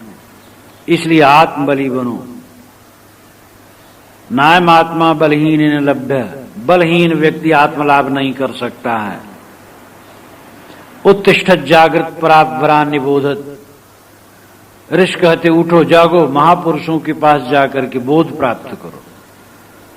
हरियश ठाकुर तजियो न जाई, बालें बेस्त गावें दुल्हाई। साहब कहते हरि ऐसा ठाकुर बन गया जो तजा नहीं जा रहा। हरि ईश्वर ठाकुर मालिक, वो ऐसा मालिक जबरदस्त हो गया कि उसको त्यागा नहीं जा रहा है। लोग अपने दिमाग पर लाद रखे कि हमें डुबाने वाला उतारने वाला कोई अलग बैठा है, और ये भ्रांति जीव को स्वरूप बोध होने में महारोड़ा है। बालें बेस्त गावें दुल्हाई, बालें नाम बालकपन, अबोध लक्षण। इन बालक नाम बालकों को, अबोधों को विवेक नहीं, बेहिस्त गावें दुल्हाई, ये मानते आकाश में कहीं बेहिस्त है, स्वर्ग है, और वहां हमारा दुल्हा रहता है, परमात्मा रहता है। दुल्हाई नाम दुल्हा के गीत गावें दुल्हाई, दुल्हा के गीत गाते हैं। अलग एक ईश्वर मान करके और उसकी प्रार्थना करते हैं, उसको अपना पति मानते हैं, और इस प्रकार लल्ली लल्ला की भावना में पढ़ करके स्वरूप बोध से और दूर हो जाते हैं। ते नर कहां गए जिन दीना गुरु घोंट। साहब कहते हैं जिनको गुरुओं ने ईश्वरवाद की चाशनी घोट करके पिलाई, ते नर कहां गए। उन भक्तों साधकों का कल्याण कहां हुआ। एक अनुमान कल्पना की बात मन में डाल देने से बोध नहीं हो सकता है। जितने ईश्वर की कल्पनाएं हैं, जितनी ईश्वर की कल्पनाएं हैं, मन ही से तो हैं, और दुनिया के सभी मतों के साधक करीब करीब मानते हैं कि संकल्पों का अंत ही अंतिम ध्यान है, और जब संकल्पों का अंत हो गया तो कल्पनाओं का अंत हो गया, तो कोई ईश्वर नहीं रहा। हमारे चारों तरफ ईश्वर व्याप्त है, ये एक कल्पना है। जब मन शांत हो गया तो कल्पना खत्म हो गई। हमारा ईश्वर एक लोक लोकांतर में है, ये कल्पना है। जब मन शांत हो गया ये कल्पना शांत हो गई। ईश्वर की जितनी अवधारणाएं हैं, सारी अवधारणाएं मन के शांत होने पर समाप्त हो जाती। तब क्या रहता है? शुद्ध चेतना मात्र और शांत। इसलिए ईश्वर अगर कुछ है तो ये जीव ही है, आत्मा ही। इसलिए साहब कहते राम नाम निज जान के छाड़ देव वस्तु खोट। राम ऐसा नाम निज का ही, जो तुम राम राम पुकार रहे हो तुम ही हो। राम नाम निज जान के, राम ऐसा नाम तुम्हारा अपना ही है, तुम ही रम रहे हो, इसलिए राम हो। छाड़ देव वस्तु खोट, खोटी कल्पना छोड़ दो। खोटी वस्तु है कल्पना। मन की कल्पनाएं करके जो अलग खोज रहे हो उसका भटकाव छोड़ दो। रमैनी 37। एक सयान सयान न हुई, दूसर सयान न जाने कोई, तीसर सयान सयान खाई, चौथे सयान तहां ले जाई, पचे सयान जो जाने कोई, छठे मां सब गैल बिगोई, सतया सयान जो जानो भाई, लोक वेद में देव दिखाई। बीजक वित्त बतावे जो विद गुप्ता होए, ऐसे शब्द बतावे जीव को बूझे बिरला कोय। साहेब पूर्व रामायणी के संदर्भ को लेते हुए आगे और उसको बढ़ाते हैं। वे कहते एक सयान सयान न हुई, मैं पहले कह दिया, एक ही तत्व तो नहीं है, जड़ और चेतन दो है, और दो ही नहीं है, चेतन चेतन में भी अंतर है। गुण तो एक है लेकिन व्यक्तित्व तो अलग अलग है। जितने जीव हैं, जितने चेतन है, सबका गुण, सबका व्यक्तित्व अलग अलग है, लेकिन गुण एक है, चेतना। तो संख्या और गुण, जिसको इंग्लिश वाले क्वालिटी और क्वांटिटी कहते हैं, क्वालिटी गुण, क्वांटिटी संख्या। तो संख्या और गुण, संख्या में अनेक है, गुण में एक है। सभी चेतनों का गुण चेतना, ज्ञान है, लेकिन सब अलग अलग है। इसलिए चेतन भी एक नहीं अनेक है, और जड़ भी एक नहीं है। मिट्टी पानी आग हवा अलग अलग है, ऑक्सीजन हाइड्रोजन नाइट्रोजन, 100 से अधिक तत्वों की जो कल्पना है वैज्ञानिकों की, अलग अलग ही तो है। और एक एक तत्व में असंख्यात कण है, तो एक कहां? इसलिए एक कहना बिल्कुल गलत बात है। एक तो अंतिम है, जब संकल्प छोड़ दिया अपने आप एक रह गया, तो अपने लिए एक है। अद्वैत का अर्थ है सारे संकल्पों को छोड़कर अकेले रह जाना। ये समाधि अवस्था की बात है। समाधि में अकेला रह गया, अद्वैत है। अब सारे संसार को घोल करके एक में कर देना, ये अद्वैत, ये बिल्कुल गलत है। इसीलिए कपिल महाराज ने इसका खंडन हजारों वर्ष पूर्व किया था। जिनकी प्रतिष्ठा पुराने शास्त्रों में भरपूर है, ऋषिम प्रसूतम कपिलम यस्तमग्रे, ये श्वेताश्वतर उपनिषद में कहा गया, श्वेताश्वतर में, कि प्रथम ऋषि कपिल पैदा हुए। सिद्धानाम कपिलो मुनि ही, गीता में कहा गया, सिद्धों में मैं कपिल हूं। कपिल महाराज की बहुत बड़ी महिमा है। सांख्यम विशालम परमम पुराणम महारणम विमल मुदार कांतम। सांख्य विशाल है, परम पुराणम बहुत पुराना है। सांख्यम विशालम परमम पुराणम, महारणम महाअर्णव, अर्णव नाम समुद्र, विमल निर्मल है, उदार अत्यंत उदार है, कांतम चमकीला ज्ञानमय। ये महिमा महाभारत में सांख्य दर्शन की गई है। सांख्य परंपरा के साधु योगी आलार कालाम से महात्मा बुद्ध ने शिक्षा ग्रहण की थी। जैनों पर भी सांख्य का प्रभाव है, यूनान के दर्शनों पर भी सांख्य का प्रभाव है। सांख्य गरिमामय सिद्धांत पहले रहा है। इसीलिए कौटिल्य अर्थशास्त्र में कहा गया, अनविक्षिकी त्रयी वार्ता और दंड, ये 4 विद्याएं, और अनविक्षित है सांख्य योग लोकायत। सांख्य दर्शन है, योग उसका साधना पक्ष है, और लोकायत व्यवहारिक पक्ष है। ये तीनों मिलाकर के अन्वेषकी विद्या है। तो इसी मार्ग में ईश्वर कृष्ण हुए। ईसा के 100-200 वर्ष पूर्व उन्होंने सांकारिका लिखी, जो 70 कारिकाओं में श्लोकों में है। कारिका उन श्लोकों को कहते हैं जो व्याख्या स्वरूप हो, सूत्र स्वरूप न हो, जिसमें किसी सिद्धांत की व्याख्या रूप में रख करके श्लोक बनाए गए हो। तो ईश्वर कृष्ण की 70 कारिकाएं हैं, श्लोक हैं सांख्य दर्शन को समझाने के लिए। और उसमें पुरुष की अनेकता के विषय में एक बढ़िया कारिका है।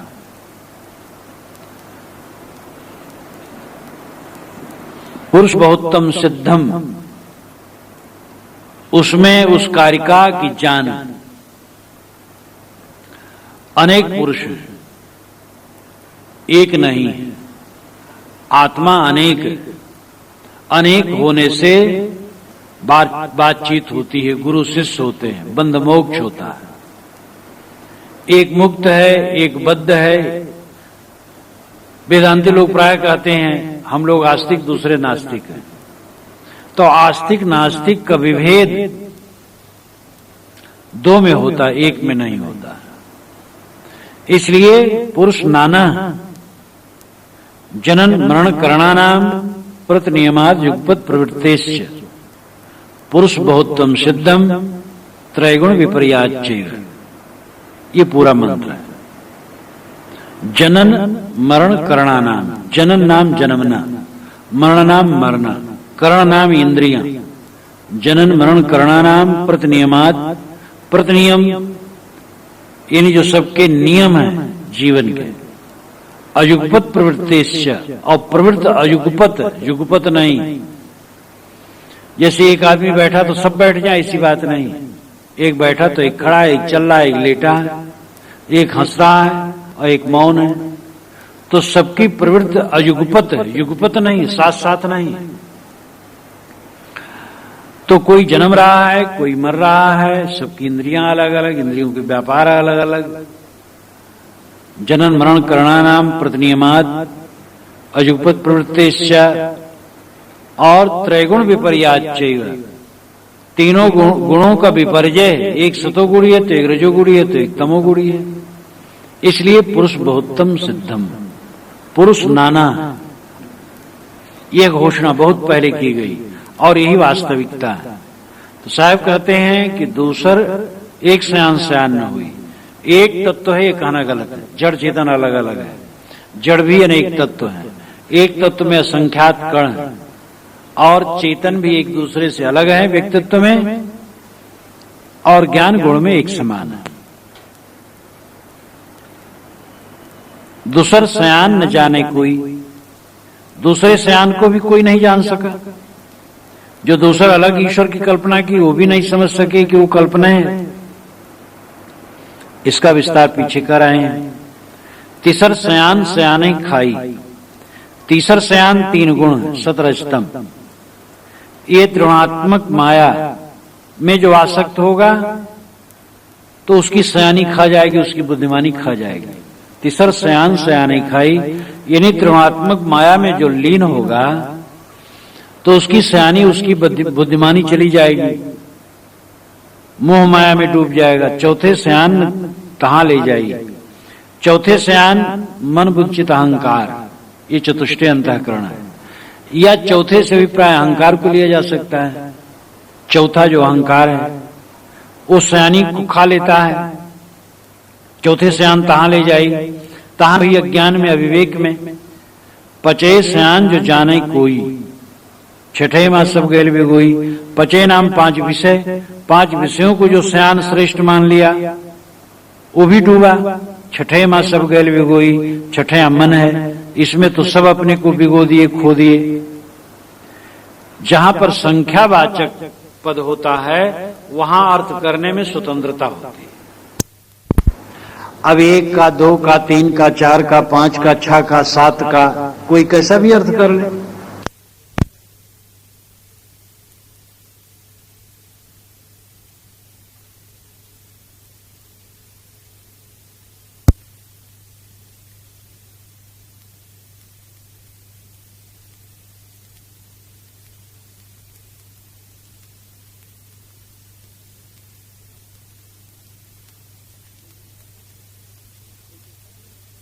कोई कैसा भी अर्थ कर ले, किसी तरफ कर ले। लेकिन ये देखना चाहिए कि कर्ता, जो वाणी का कर्ता है, उसका लक्ष्य क्या है, प्रवाह किधर है।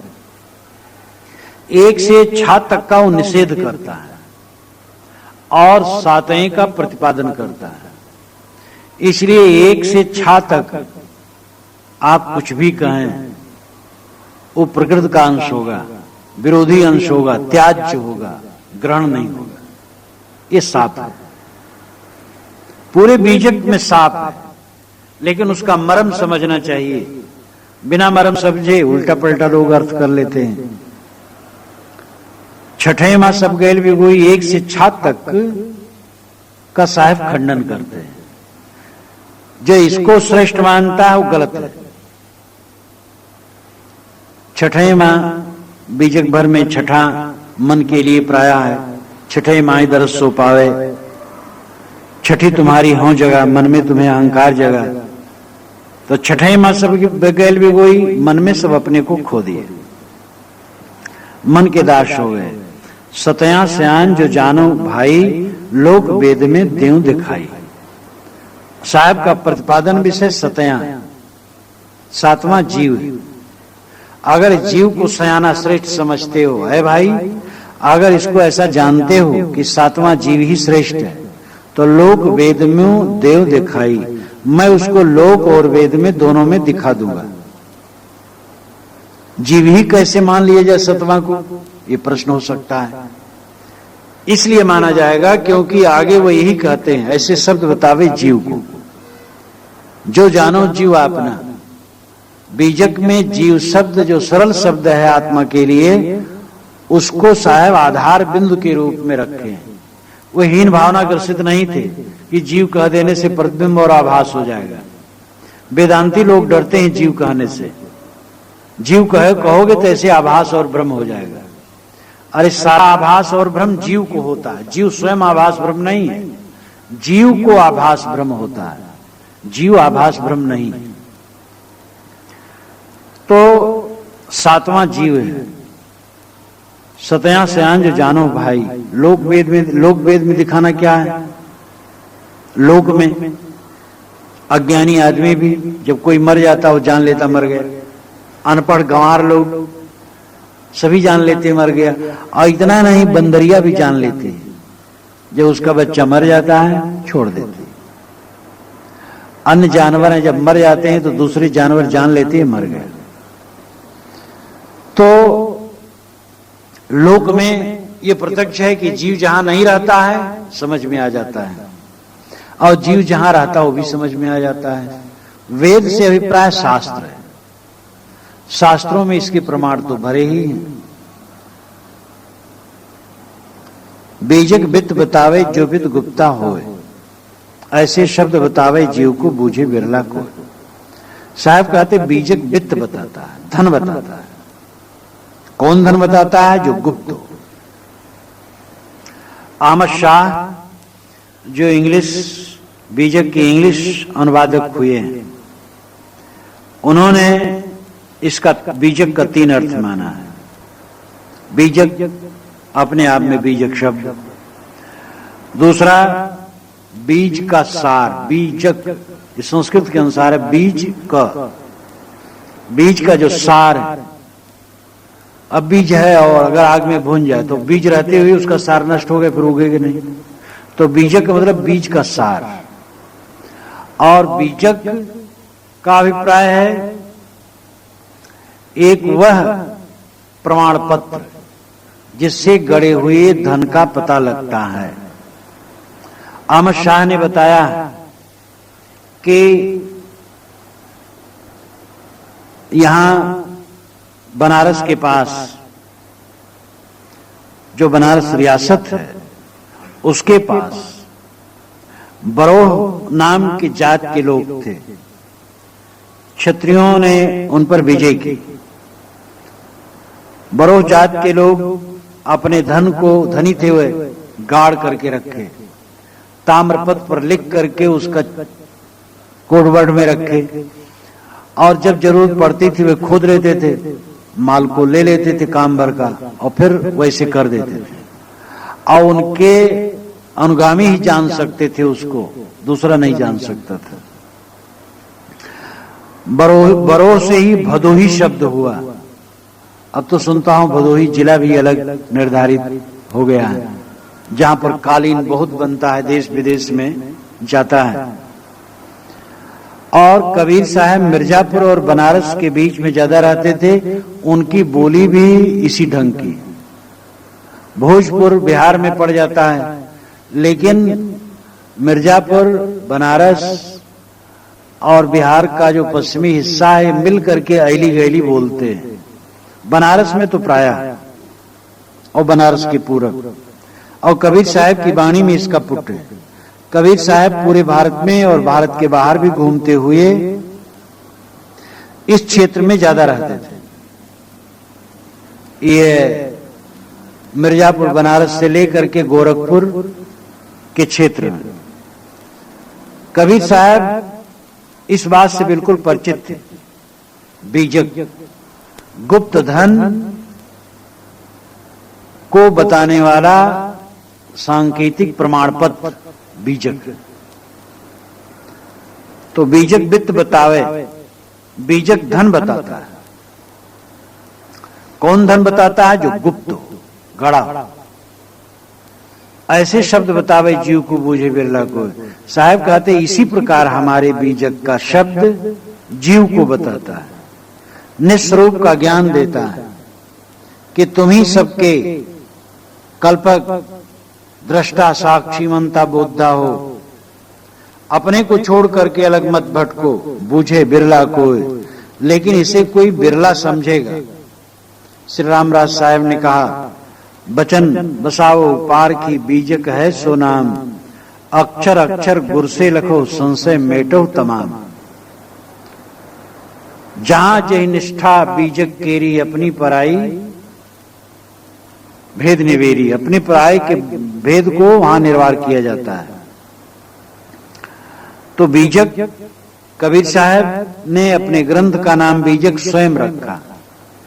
बीजक ही प्रामाणिक ग्रंथ मान करके पंथ में उसी का प्रचार है और टीका व्याख्या सदैव से होती रही है।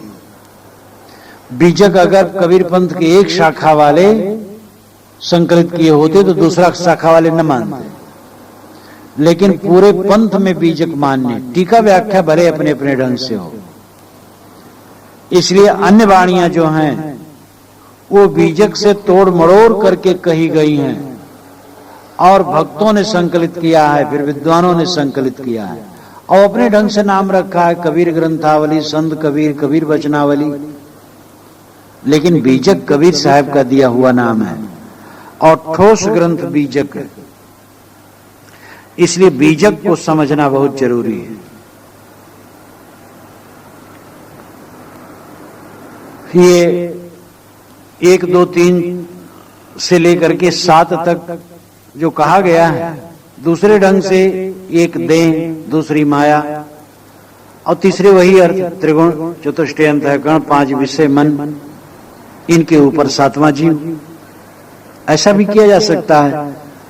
ब्रह्म और ईश्वर पहली रमैनी में आया है, 1 सयान 2 सयान, इसलिए संदर्भ होने से वही अर्थ ज्यादा उपयुक्त लगता है।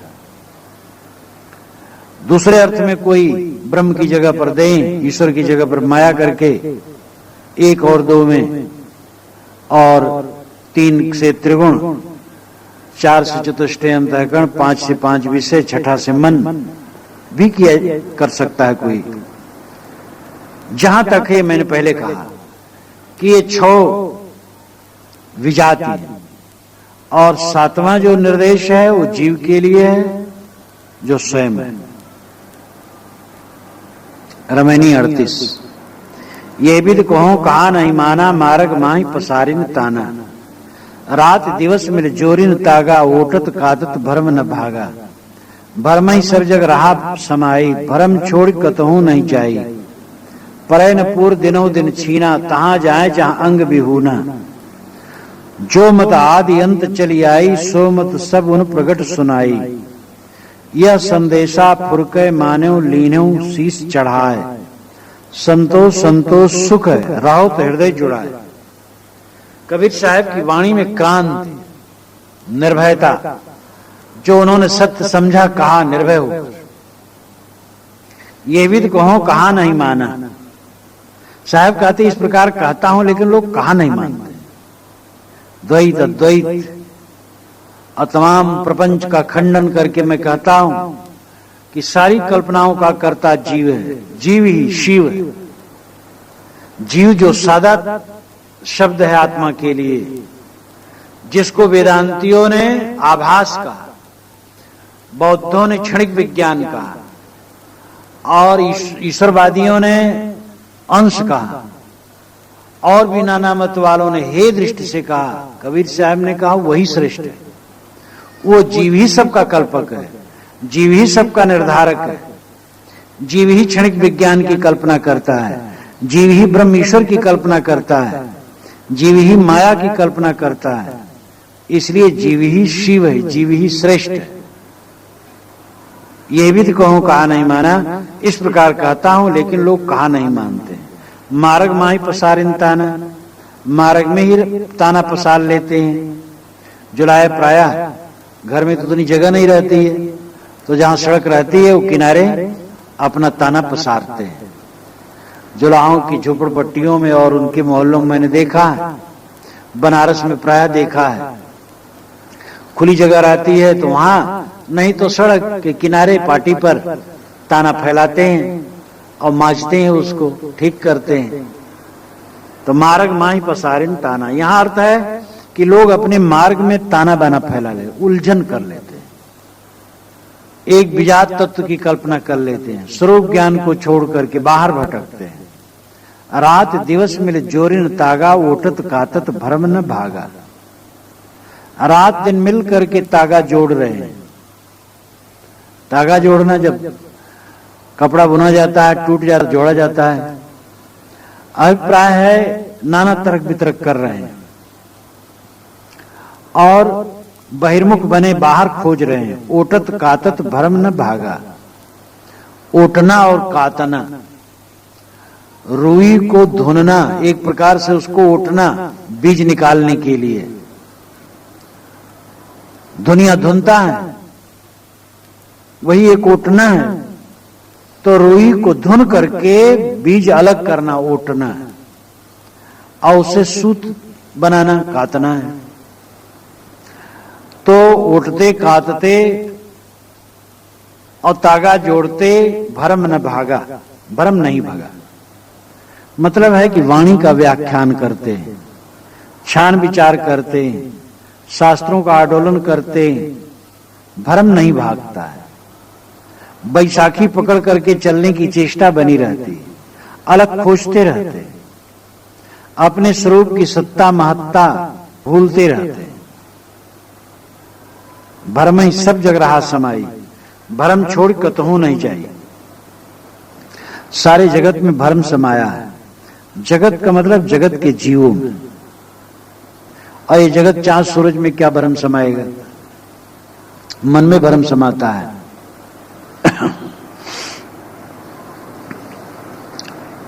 सबके मन में भ्रम समाया है।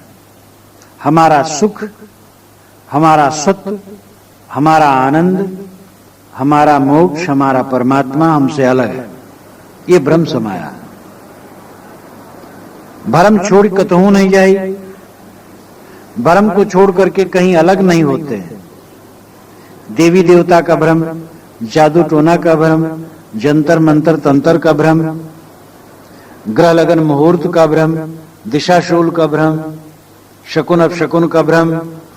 अच्छे पढ़े लिखे लोग छल्ला अंगूठी पहनते रहते हैं। पढ़े लिखे लोग जितना डूबे हैं, अनपढ़ नहीं डूबे। छल्ला ये मुदरी जितनी बनती है, 99% से अधिक पढ़े लिखे लोगों में इनकी खपत होती है। गांव का कोई सर्वेक्षण करे और शहरों का, गांव वाले ज्यादा छल्ला नहीं पहनते, और गांव भी जो पहनने वाले होंगे पढ़े लिखे ज्यादा होंगे। वो नेता हो तब तो उनकी उंगलियां घट जाती है, छल्ले बढ़ जाते हैं। तो एक उंगली में 2-2 छल्ले भी वो पहनते हैं। सब नेता को मैं नहीं कहता, लेकिन अधिकतम नेता बहुत कमजोर होते हैं। जो अपने को समाजवादी कहते हैं, वह भी पंडित बुला करके दिन तिथि निश्चित करके तब राजनीति आरंभ करते हैं। और राजनीति के एक एक काम सब लगन मुहूर्त शोध करके करते हैं। अपने को समाजवादी कहते हैं, कब निज विचारधारा के कहते हैं। कहना करना अलग अलग है। सारा संसार भ्रम में डूबा है। भरम बढ़ाते हो लोक में, भरम बढ़ा सब ठाव। कहें कबीर पुकार के तुम बसो भरम के गांव। लोग भरम के गांव में बसे हुए हैं। ये समझ लो तुम्हारे कर्मों का फल तुम्हें मिलेगा। कोई देवी देवता कहने से कोई फर्क नहीं पड़ेगा। और जब तुम अपने आप को सुधारोगे तभी तुम्हें शांति मिलेगी। कोई देवी देवता सुधार नहीं सकता है। मन के सारे भ्रम के बोझे को उतार करके अलग रख दो। तुम अपने जीवन के कर्ता और विधाता हो। अपने को डुबाने और उबारने वाले तुम हो, कोई दूसरा नहीं। ये निर्भ्रांत दृष्टि लाने की जरूरत है। लेकिन सारा संसार भ्रम में डूबा, इसलिए परय न पूर्व दिनों दिन छीना। किसी का पूरा नहीं पड़ता, बल्कि दिन दिन छीन होते हैं। पूरा का मतलब संतुष्टि, पूरा परना, पूर्ण संतोष, पूर्ण आनंद। जब मन में कोई कसर न रहे, जो जानना था जान लिया, जो पाना था पा लिया, जो होना था हो गया, जो करना था कर लिया। कृत अवस्था, तृप्ति अवस्था, ये पूर्ण परना है। जीवन में सब समय ऐसा लगे कि कुछ अब पाना नहीं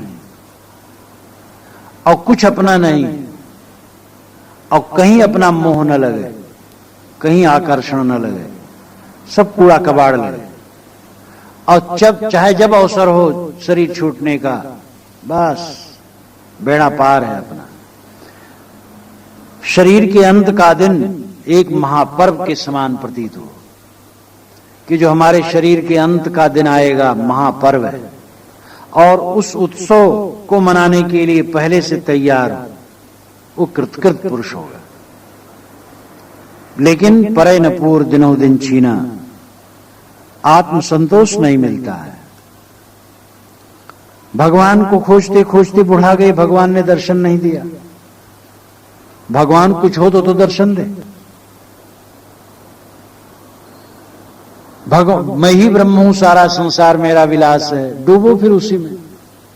सारा संसार तुम्हारी तरंग है, डूबो। घट और मृतका अलग कहां है? पानी और पानी की तरंग अलग कहां है? तुम और जगत अलग कहां हो? डूबो फिर उसी में। कभी भी संतोष नहीं मिल सकता है इन सब भ्रमों में। जब ये जान लिया शरीर से लेके सारा संसार अलग है, सारी प्रकृति अलग है, मन से प्रतीतमान सारा दृश्य अलग है, मैं उसका दृष्टा साक्षी चैतन्य सर्वथा भिन्न हूं। इस बोध भाव में जब स्थित हुआ तब पूर्णता मिली। अपने आप को सबसे निकाल लेना चाहिए, सारी प्रकृति से निकाल लेना चाहिए। परय न पूर्व दिनों दिन छीना। संतोष नहीं मिल रहा, दिन दिन छीन हो रहे हैं। कल्पना बढ़ रही है, अज्ञान बढ़ रहा है, भ्रांति बढ़ रही है, उधर शरीर भी छीन हो रहा है। तो सब प्रकार का नुकसान होता जा रहा है। तहां जाए जहां अंग विहूना।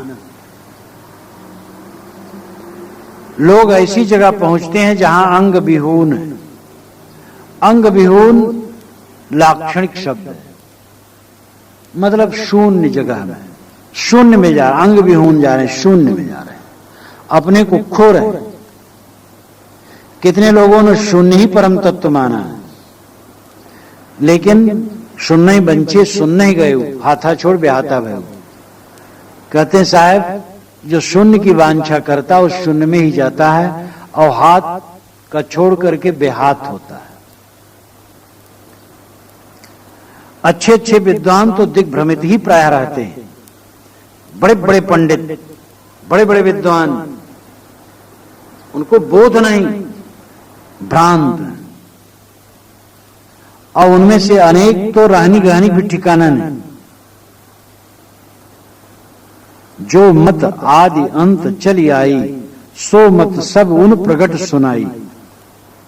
जो मत, जो भ्रांति का मत आदि अंत चली आई, आदि से अंत तक चला आया है। आदि नाम शुरू से, अंत नाम आखिर तक। आदि अंत का लाक्षणिक अर्थ है कि पहले से आज तक। पहले से आज तक जो मत चला आ रहा है सो मत सब उन प्रकट सुनाई। उन नाम गुरुओं ने, नाना मत के गुरुओं ने उन्हीं मतों को प्रकट करके लोगों को सुनाया। भ्रांत के मार्ग, नाना मार्ग चले आ रहे हैं, उन्हीं मार्गों का व्याख्यान गुरुजन कर रहे हैं। बाहरी कल्पना में लटका रहे हैं, जीव का अपमान सब कर रहे हैं। जीव का अपमान न करने वाला कोई बिरला है।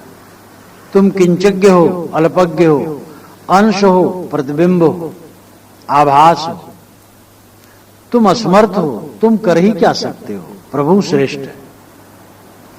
इस प्रकार पैर पकड़ करके पीछे खींचने की भावना नाना मतों में रात दिन चली आ रही है। हम तुच्छ हैं, ऊपर वाला बड़ा है। अरे ऊपर वाले की कल्पना ये भीतर वाला ही कर रहा है। जो तुम हो, भीतर वाला ना होता ऊपर वाला कुछ भी नहीं। तो जो भ्रांत के मार्ग हैं, गुरुओं ने उसी का उपदेश बारंबार दिया, आवाज भी दे रहे हैं। यह संदेशा पुर के मान्यो लीन्यो शीश चढ़ाए। साहब कहते हैं श्रोताओं, ये भ्रांति का संदेशा ही तुमने फुर करके मान लिया है और लीन्यो शीश चढ़ा है, अपने सिर पर चढ़ा लिए। गुरु महाराज कहते ठीक है, ये महाभ्रांति है। संतोष सुख है, रहो तो हृदय जुड़ा है। संतोष में सुख है। अगर संतोष कर लो तो हृदय जुड़ा जाएगा, शीतल हो जाएगा।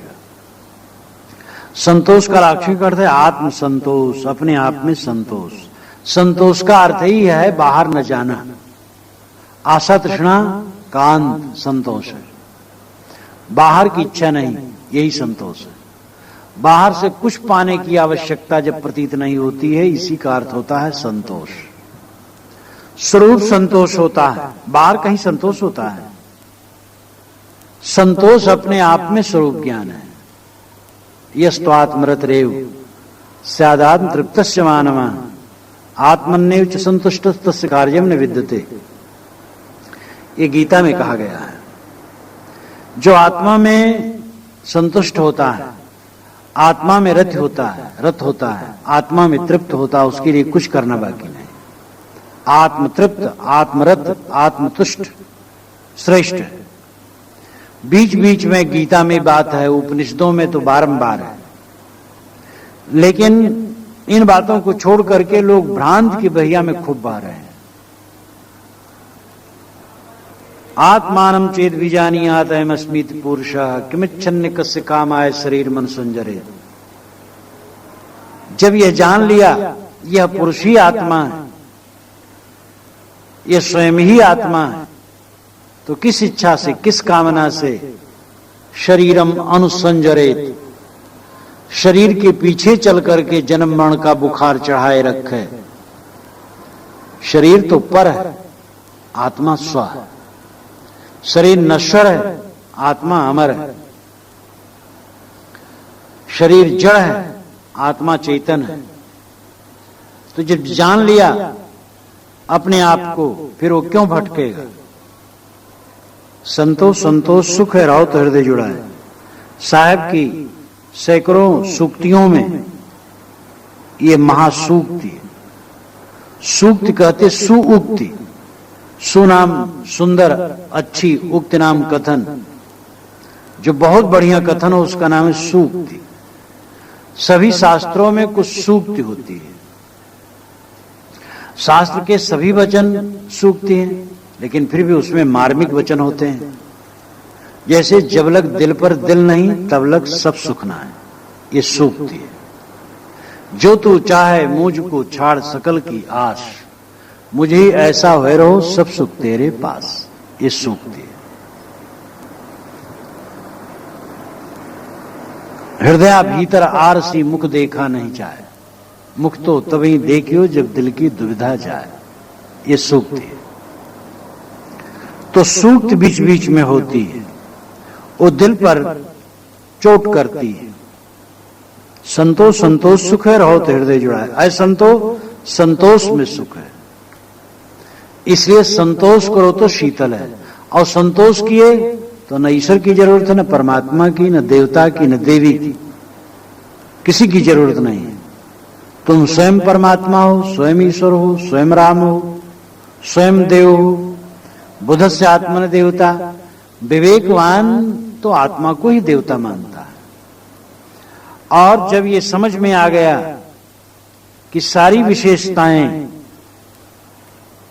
जिसका वर्णन हम करते करते नहीं अघाते हैं, उन सारी विशेषताओं का केंद्र मूलभूत तत्व स्वयं आत्म तत्व है, स्वयं है, तो भटकना बंद हो जाता है और वो रोने गिड़गिड़ाने और भ्रांत रहने की कोई गुंजाइश नहीं रह जाती। वो स्वयं स्वरूप अपने आप में शांत है। इसलिए साधक को चाहिए उठते बैठते चलते फिरते सब समय ये ध्यान रखें कि मैं सबका साक्षी शुद्ध चैतन्य हूं, और सारे दृश्यों को त्याग करके अपने आप में पूर्ण विश्राम होता है।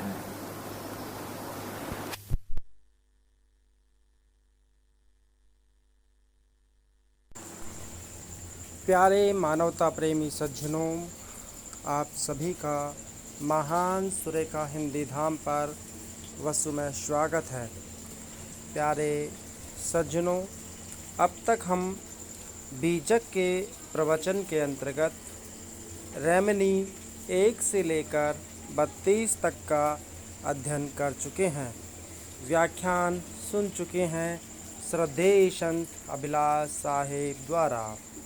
इस अध्याय में हमने रेमनी प्रकरण 33, 34, 35, 36, 37 और 38 का व्याख्यान माला सुना महान सुरेखा हिंदी धाम पर।